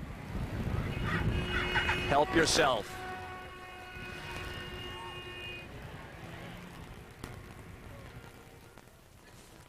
Well, we are live in the corner of Pico and La Brea, the 1300 block of La Brea. I want you to take a look at this. It is 2 blocks that are completely engulfed in flames. These are some of the images you were looking at from the helicopter. What we are told by officers is that people went in, looted these stores, electronics especially, and then they lit them on fire. Now, all around us, there are at least 5 scenes like this. There are at least 5 around us, about 5 blocks. West of us, there's one about 4 blocks east of us. All around us, things are just going up in flames. As a matter of fact, we do have a tape. Now, what you're looking at is there was another audio electronics store. And what happened is the flames are getting awfully close to homes. You have some old homes out here right next to some of the businesses. And officers and fire officials were going in and evacuating people who were fighting the flames themselves. We do have those images. I believe you're looking at them right now. Fire officials moving people away. Those are people with garden hoses. Now, those people were trying to fight the fire themselves. Fire engines got there and they were trying to move them out because, again, the flames move up electrical wire. Now, the fireman is asking these people to leave, to get out of there. And they were saying, no, no, we want to fight it, we want to fight it. But eventually they did move them out, and that is what happened after that tape. We can come back live to here. You can see they've got this one pretty much under control here on the 1300 block of La Brea is what you're looking at. That store was looted. And, you know, we had said it before, Patty and Chris, that these incidents were not going to remain in the areas like South Central and Compton. They are definitely moving out here. I'm looking at least 1, 2, 3 areas where I see smoke coming out. We can't show them to you because it is too dark at this point. Believe me, we can smell it and feel it. And the problem is that houses are beginning to be threatened. And people are trying to stand by and protect their homes. And that is what you saw earlier. Of course, we're going to be in this area. We're going to see what happens. We will bring it back to you live. In La Brea, I'm Cristina Gonzalez, back to you in the studio. Sheriff's Department? Some of the units have received orders and are on the streets. As I said, when I walked through the door here, the television was on channel 13, and there was someone there standing in front of some military units on the streets. Well, that's encouraging to hear. The reason we're questioning you so fully on this is that our reporters are finding people in the street who are asking them. I say, where are these people? We need these people out on the streets to protect us, and that's why we're being so vociferous in our questioning. We are standing by. We are pulling all of our troops in. As the governor announced, he's called up now 4,000, and we have gotten in touch with them, and we're bringing them in to the staging areas. We are waiting for local law enforcement to tell us where they want them all to go. And they have to make that determination, and then we get in touch with them, and they are going out into the streets, and you will see that as you travel throughout the LA area, more and more of the National Guard troops are setting up, and they have been doing so since before dusk this evening. So it's not your call, is what you're saying. We need to talk with local folk. We are in a support position, and we're working with the local law enforcement, but we are not taking the lead on this action. Major, are you part of the original 2,000, or are you part of the second 2,000? Part of the original 2,000. And there obviously, in terms of you and perhaps some other members of your unit, there were problems just logistically getting here. Just logistically getting here. It took me over 12 hours to get here, and I was 300 miles away. Major Pat Antosh of the California National Guard, thank you for your time. Once again, we're looking now at video shot about 45 minutes ago, I would think, about as dusk was falling, of major looting of the big silo store at Sunset in La Brea. The sign there says big selection, and people are taking the silo store at its word and going in and proving to itself that it is to themselves that it is a big selection. We saw this this silo being looted from the air. This is our first picture of it being looted from the ground. I think it was Leo Green who moments ago showed us the pictures from the air. This is Hollywood Boulevard. Plumes of smoke, broken windows, the stars reflecting more of Hollywood's glory days than certainly is the case tonight. The Walk of Fame.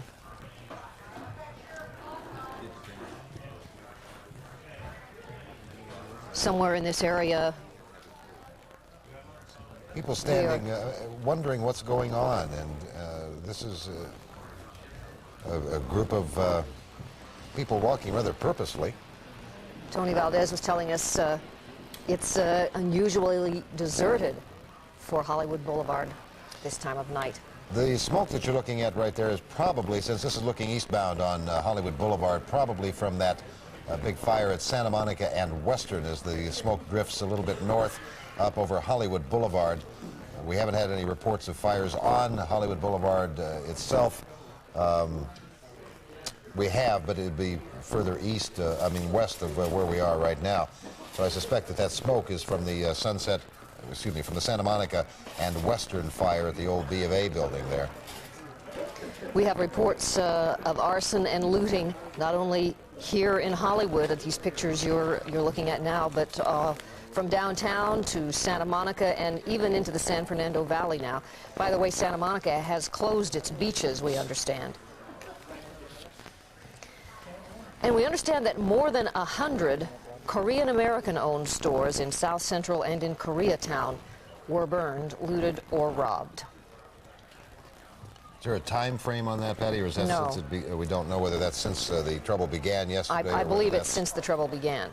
Of course, the friction between the Korean and African-American communities is certainly well documented and well known, especially since the shooting of Latasha Harlins by a Korean grocer named Soon Ja-do and the suspended sentence and probation given to Soon Ja-do for that manslaughter conviction. And there's certainly been the suggestion that some Korean-owned businesses have been targeted by the rioters and the arsonists since the trouble began. Although in all there have been 1,281 structure fires since yesterday, and 100 is a relatively small percentage of the overall number. Obviously, considerably more of a baseball bat. Divisive Another factor. baseball bat. Yes, people standing ready to defend their property. McCadden Place and Hollywood Boulevard.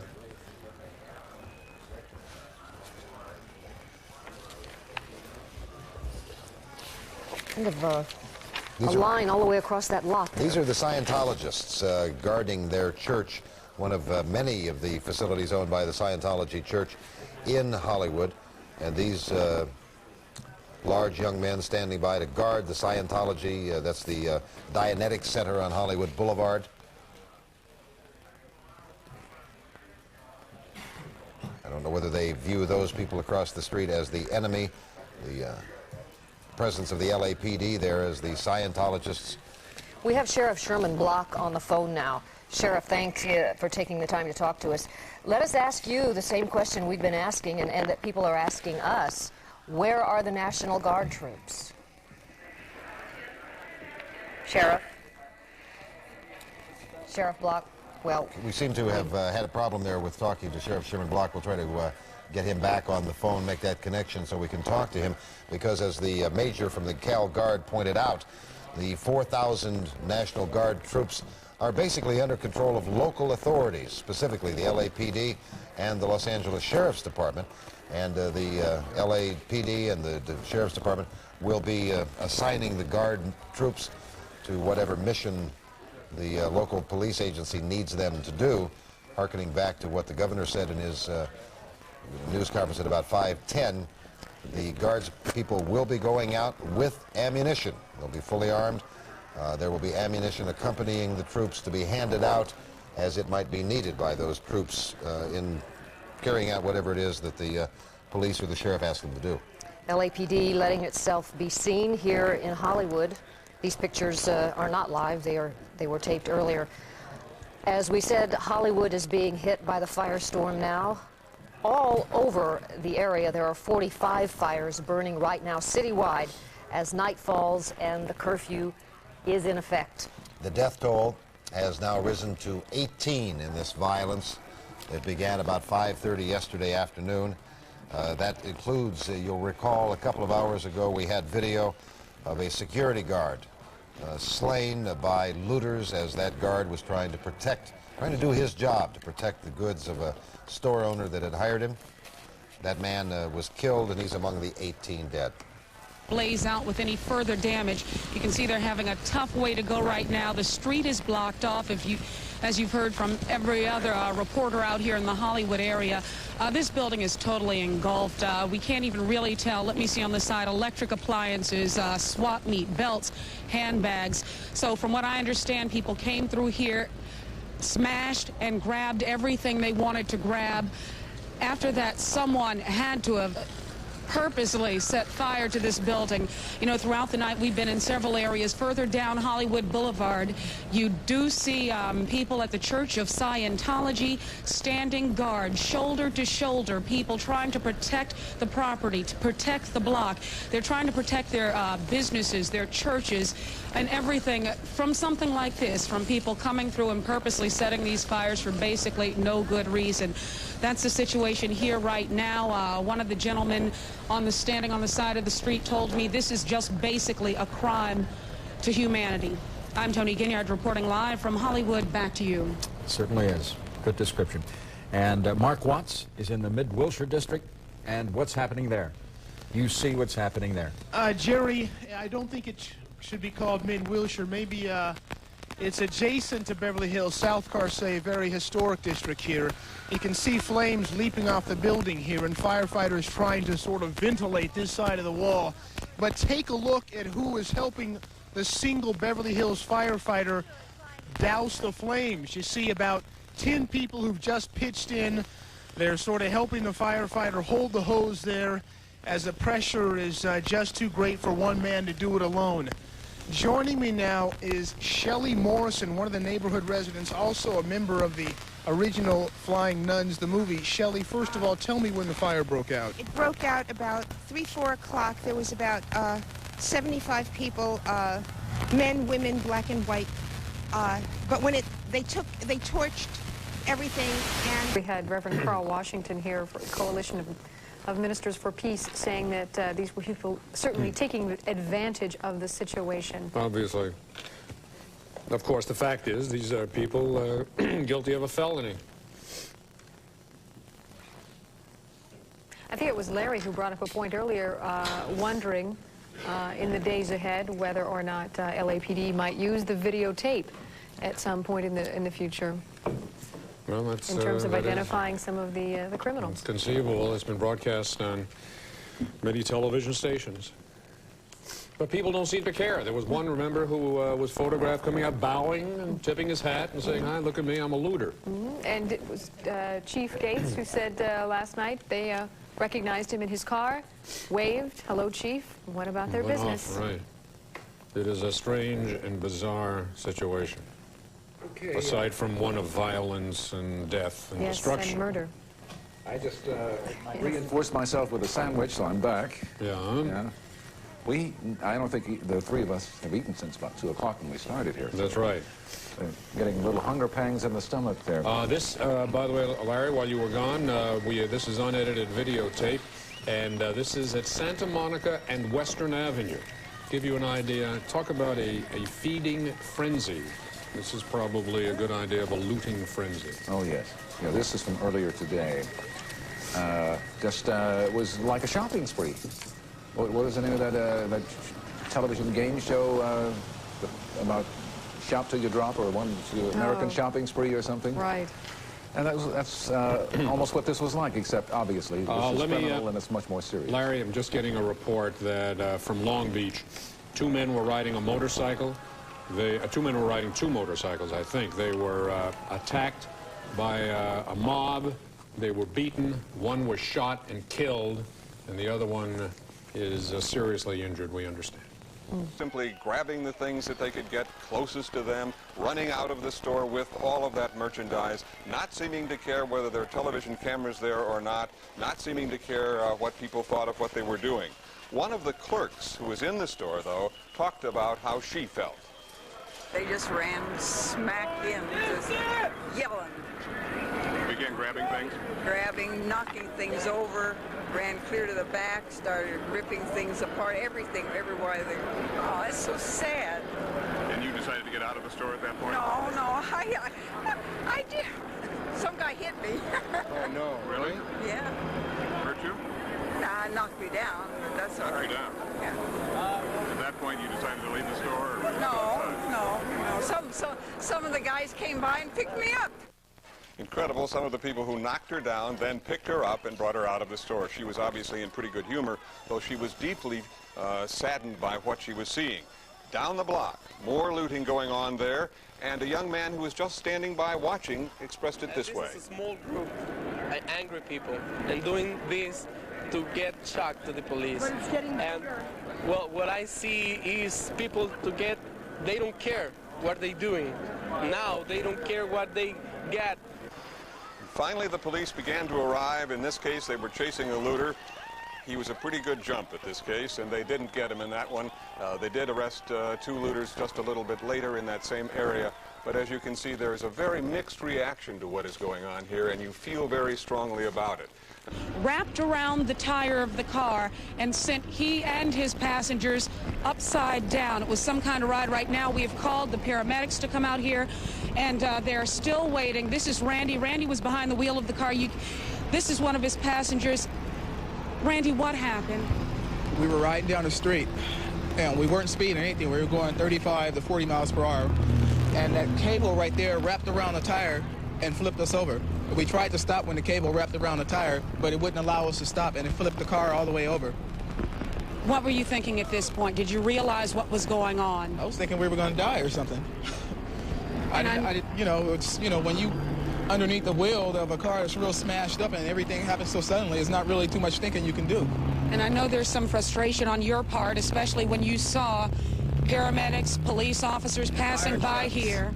Fire trucks, paramedics, they came, they circled, they went that way, they came back, they went that way. You guys flagged them down with the lights, you guys flagged them down by hand. Nobody turned around and came back and helped us. Now, how are you doing? You're bleeding, your arms are cut. I'm okay. I know you're in shock right now. We're going to get someone out here to help you just as soon as we can. Situations like this are going on all throughout this city, and everyone is saying this is in retaliation because of the Rodney King verdict.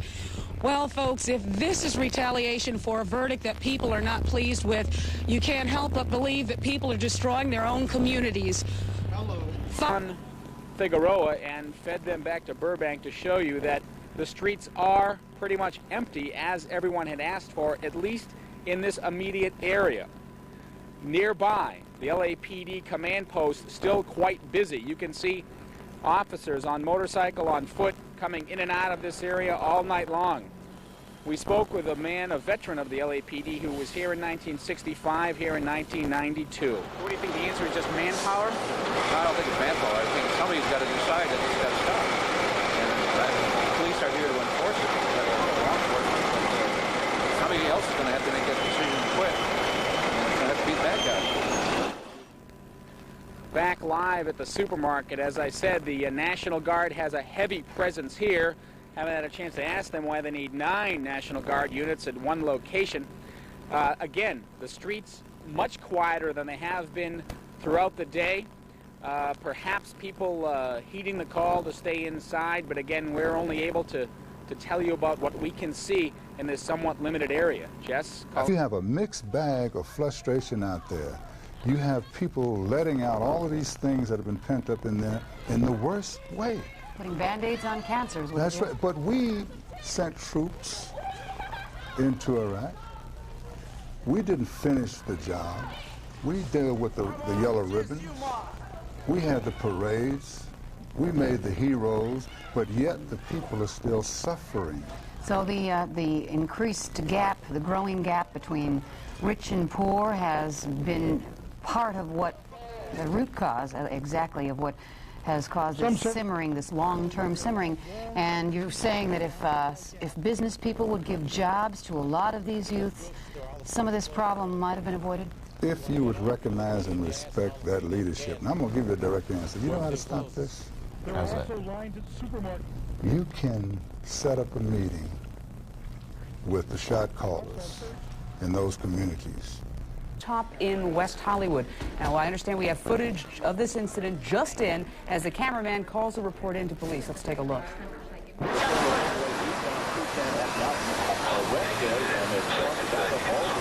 you've got an armed man he's on a roof, he's got a rifle, he's got shots fired, and he's aiming at someone right now.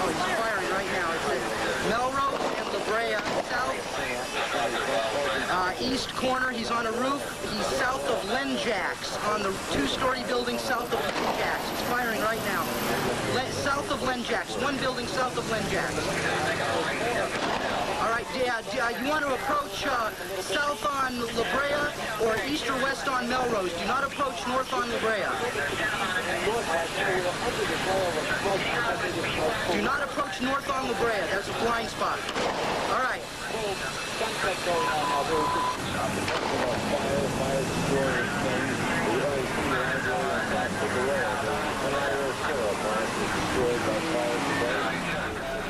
Well, there you have it, some very dramatic footage of a sniper. Apparently, they believe it was a store owner firing at possible looters at the corner of Melrose and La Brea in West Hollywood, just south of the Lenjax, and he was on top of a building. And we have one unconfirmed report at this point that they may have hit one looter in the leg. We have not been able to verify that. We'll bring you information on that as soon as we get it. That's the latest. Very dramatic pictures. Back to you, Pat. My money and bring it back to my neighborhood. But certainly this has to be a real disheartening sight to him tonight. You look at the scene here, Reverend, you see a lot of alleged looters being arrested, and these are the kinds of people that you've been confronting. What do they say to you when you go up to them and you say, put down that television set, put down that tire, whatever it is you carried away? Do they just walk on past you? Do they actually engage you in conversation? Most people have it under siege, not the police, but they're doing the job that they need to bring the city back to calmness, and we want to make sure people understand that. Have you talked to anybody out of the famous Rodeo Drive? And if you look over there, you'll notice something that in my travels today in Hollywood, South Central, Mid-Wilshire, every part of the city that I've been to, that I haven't seen, those are intact windows that haven't been touched. Doesn't look like looters have even attempted to come up here. One of the reasons may be that the Beverly Hills Police Department is taking a very aggressive stance with regard to looting and the curfew. They have told me that they will not tolerate any kind of looting or any kind of curfew violations. This in contrast to other parts of the city where you see policemen having no choice but to stand by as the looters carry their goods along. It's a very different picture here. However, Beverly Hills hasn't been untouched. They tell me they've made 24 felony arrests tonight. Very unusual for Beverly Hills on an evening where if they have 5 arrests, they're very busy. Tonight, again, 24 felony arrests. Many of them, they say, are weapons violations. A lot of the people that they stop on simple traffic violations, they look inside the car and there's a gun. So Beverly Hills has not been untouched, but at least the city itself, Rodeo Drive, the famed Rodeo Drive, is still as pristine as ever. I'm Frank Buckley reporting live from Beverly Hills. Jerry, back to you. Okay, we would hope it stays that way for the evening. Morning, they got the jump on a lot of merchants. As you can see here, they grabbed anything and everything they could. A lot of the stores were not attended at the time. Men, women, small children got involved. They brought their families.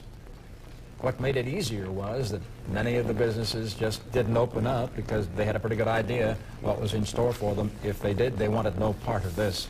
The looters simply drove their cars up, loaded them with whatever they wanted, sped off with hundreds of thousands of dollars in merchandise this morning. Jerry, another incident of mass looting typical of all the scenes we've been seeing today came from Baldwin Hills. You were going to see a Fedco store. There it is at the corner of La Cienega and Rodeo. It was besieged by looters who, again, loaded their cars with whatever merchandise they could get. The Fedco was part of a very large shopping center, part of which was set on fire. An auto parts center was completely gutted. Again, looters just roamed free, grabbing anything that they could. And another large shopping center literally burned to the ground in Hawthorne. You're looking at pictures of that. Looters carried out television sets, golf clubs, other expensive items as the shopping center was then set on fire. Many of these businesses have been totally devastated.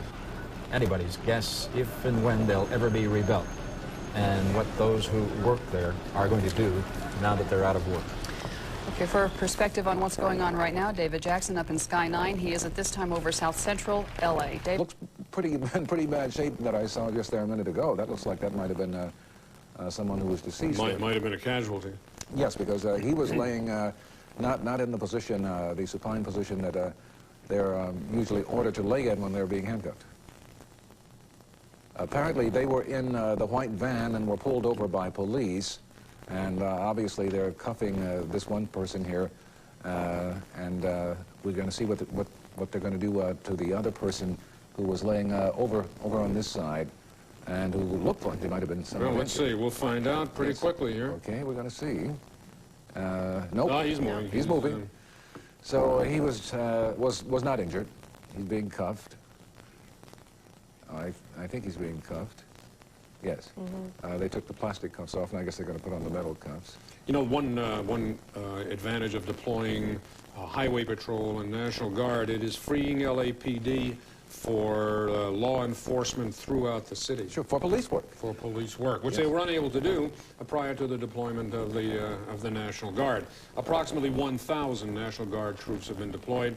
Another 4,000 are ready to be deployed. We don't have a reporter at the scene, which is why we do not know what the nature of whatever offense these men might be accused of having committed is. But obviously they've been taken into custody because, and there are several more. There are several more suspects on the ground in the distance there. We have no idea whether they're arsonists or whether they fired at police, but they were stopped in the white van by the police for some reason and were taken out, and they're obviously being taken into custody, so obviously they're suspects. Okay, as soon as we find out with what they are charged, we will let you know. We wanted to got out of this black and white, and a kid brazen enough to... All right, get out. Let's get out. He says, get kid brazen enough to just take off running with his bag of stuff.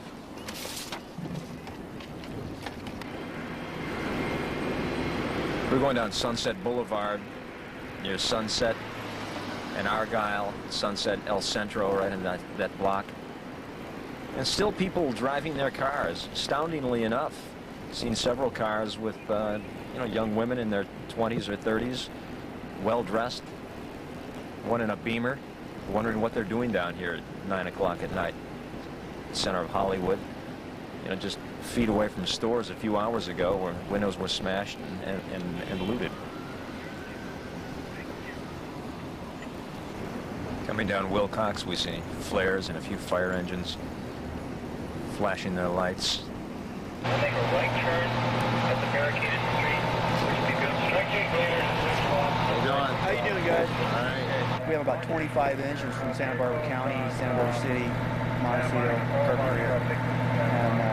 Just waiting for orders. Well, we figure the LA troops are probably getting pretty tired by now, so we're here to spell them. You know, your firemen who've been on the clock for hours here, stopping to get something to eat, get a little rest.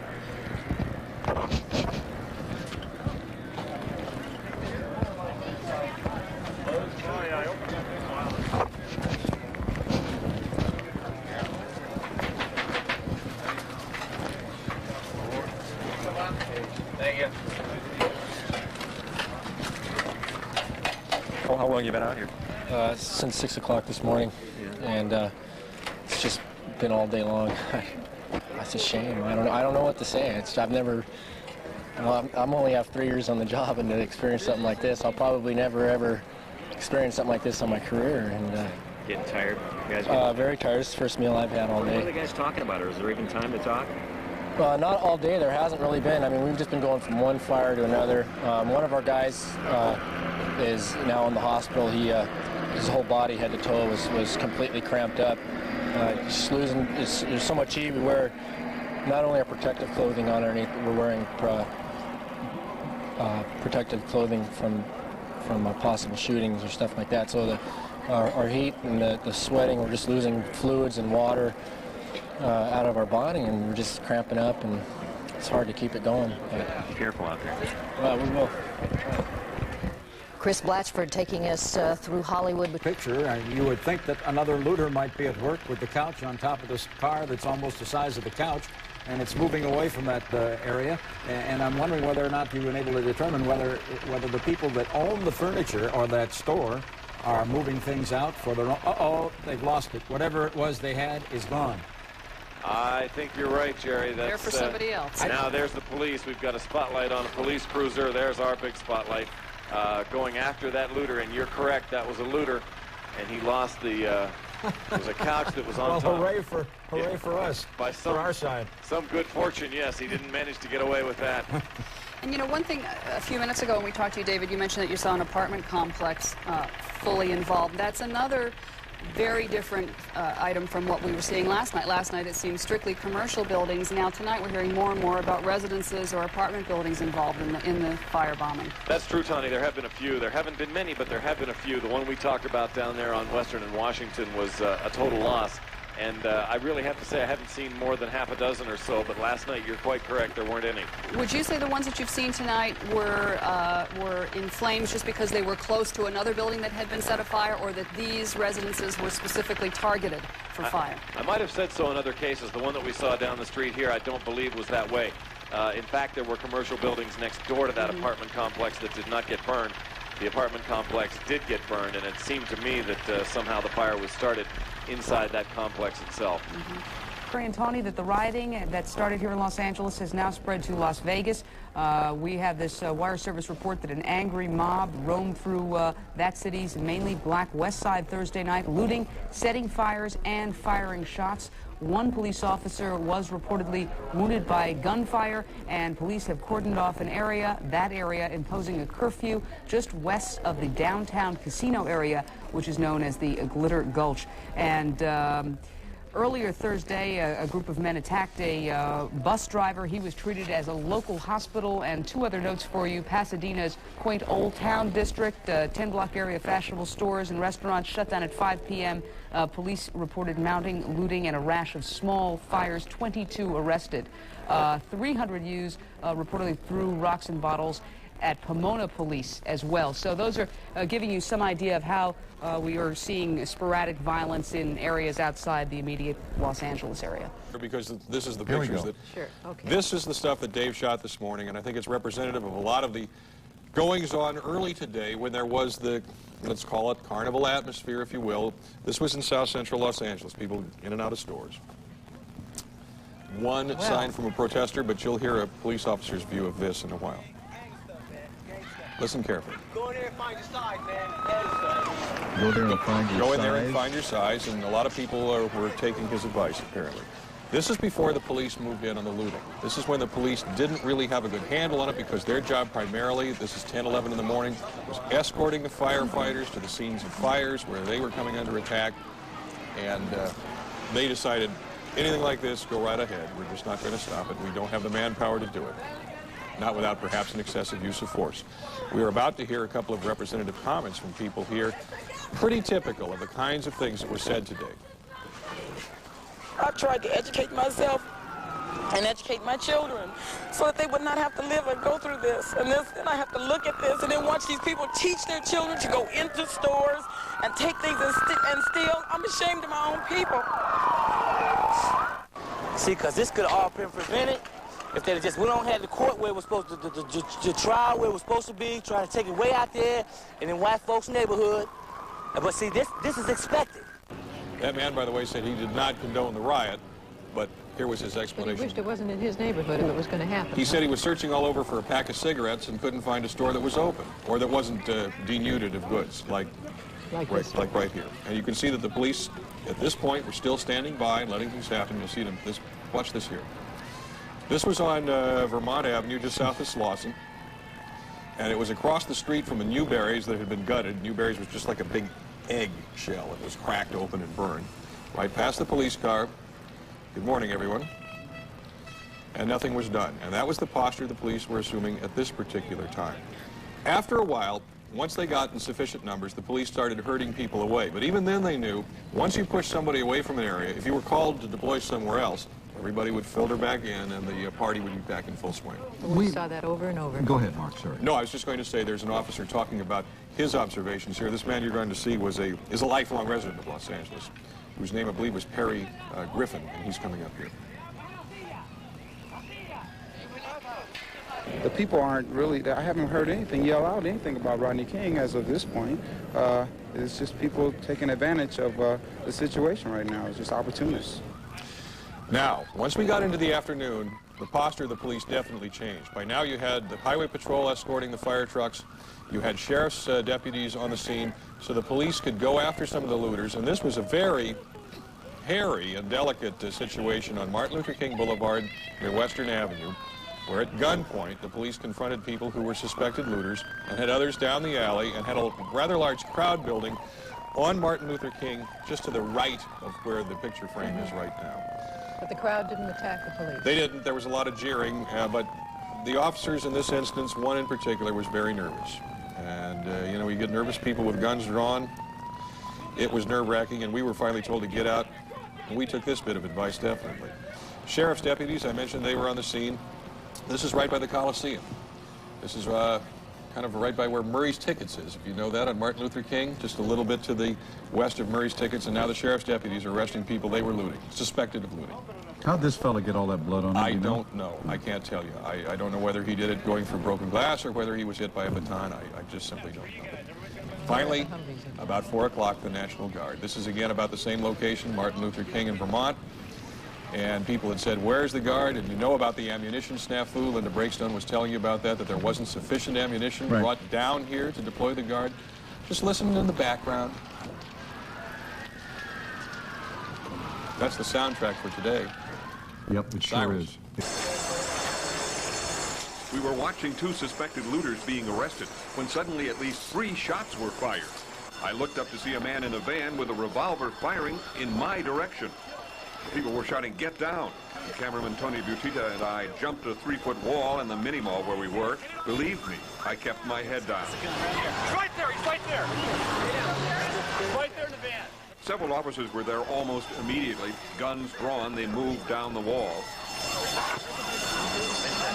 A second officer, his shotgun cocked, moved toward the van. And a third officer, with his handgun ready, moved in as well. The occupants of the van were ordered to lie on the ground.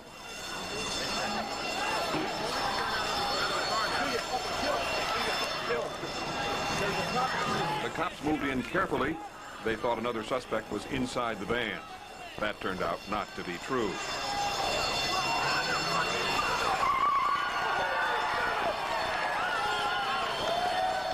The 3 men were finally handcuffed, with police guns still at the ready. The suspects were put in a police car and later driven away. Luckily, fires, and we will keep an eye on them over here, Bree and Michael. What's the police presence there in that neighborhood? There are police here. There is a command post set up at the Panorama Mall. There are police there. They're keeping an eye on the situation. Like the center of a spider web, they are going out to the different areas where they are needed. There are police here protecting the fire units that are putting out this fire in a dentist's office and in Smiley's Market. Smiley's Market is a neighborhood market. This is where all the people in this area come to do their shopping, and it is now gone.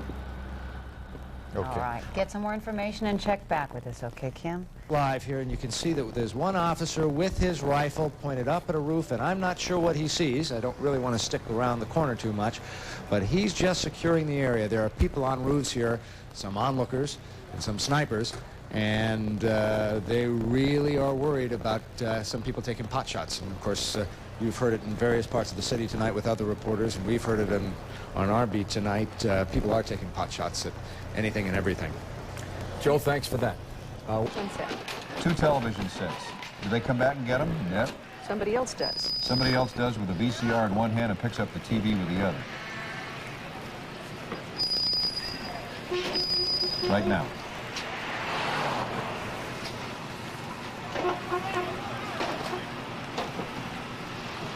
Now, there's the gun. Laura was very close to that man when he did that and says that she's pretty sure that gun was pulled on she and the cameraman. And the only reason he ran is because there was a security officer nearby who also had a gun. If not, Laura's pretty convinced that they would have been the target of some gunfire from that young man. That young man didn't apparently want his picture taken while he was stealing television sets, but the majority of people running in and out of this store didn't seem to notice or care. Nor have they cared throughout all this. As a matter of fact, some of them take great delight in it. Now, if we turned off our cameras and went home, would this stop? Not likely. Don't think so. Yeah, he's having a good time. This was tonight about 9 o'clock. Yeah, and there's no police presence now, but you will see later on in the tape that the police do arrive. But Laura and Rick said that the police would show up at this building, as has been happening in so many other spots. They'd scare away the people who were looting. Then they'd be called to something else. Then a little time would go by, and the looters would be back. She said that this store was just... Well, here's a guy with a taken. dolly, with a pull dolly. Yeah. I don't think he gets anything out of there because the police are about to show up here in about 15 seconds. No, but either he came prepared with that dolly or he found it somewhere. He found it and used it.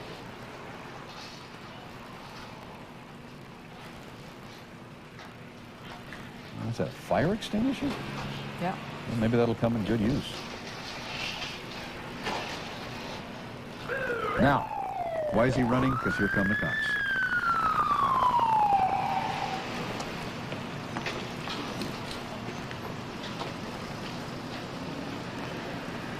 I don't know if we see more than one police car. I don't think we do.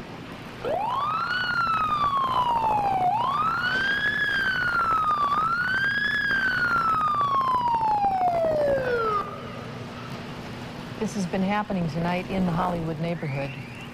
Not so many fires, a few fires, but a lot of looting going on, a lot of broken windows, a lot of stealing. On Hollywood Boulevard, we heard from Alex Payne 2 or 3 times along Hollywood Boulevard, not far from here. Now, see, they're not in any real great hurry. I mean, it's the police. There's the police, and this is a pattern we've seen over and over the last 24. Well, it's more than 24 hours now. They're in no big hurry. Yeah, the cops are here, but we're going to back this thing out and take off. We got the stuff in the trunk, and that's going to be about it.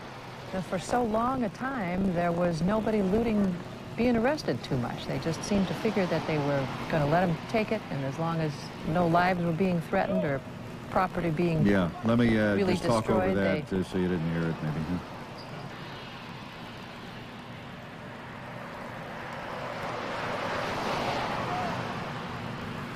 Now, the officers, as they have so many times after the fact, will go up and basically secure the area, and if and when they leave, the looters come back.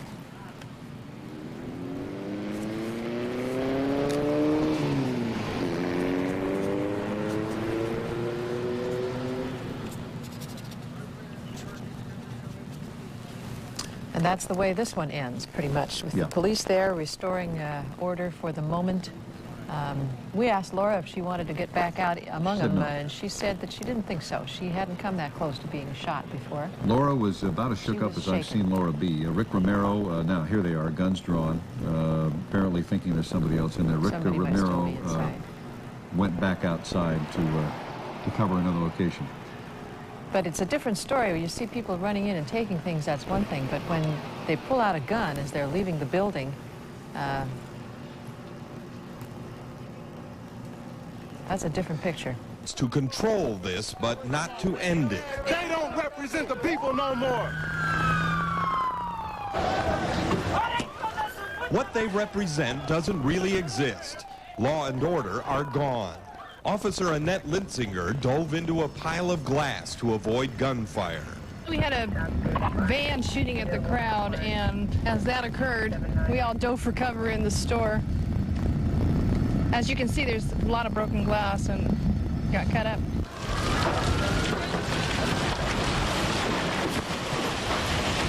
Los Angeles is on fire. Hundreds of businesses looted and set ablaze, and the ghouls don't even stop to watch what they've done. They unite to pry the iron bars from a liquor store, and they delight in their newfound freedom. L.A. is a free case of beer, a box of toilet paper on Rodney King. Those who come to pick through the ashes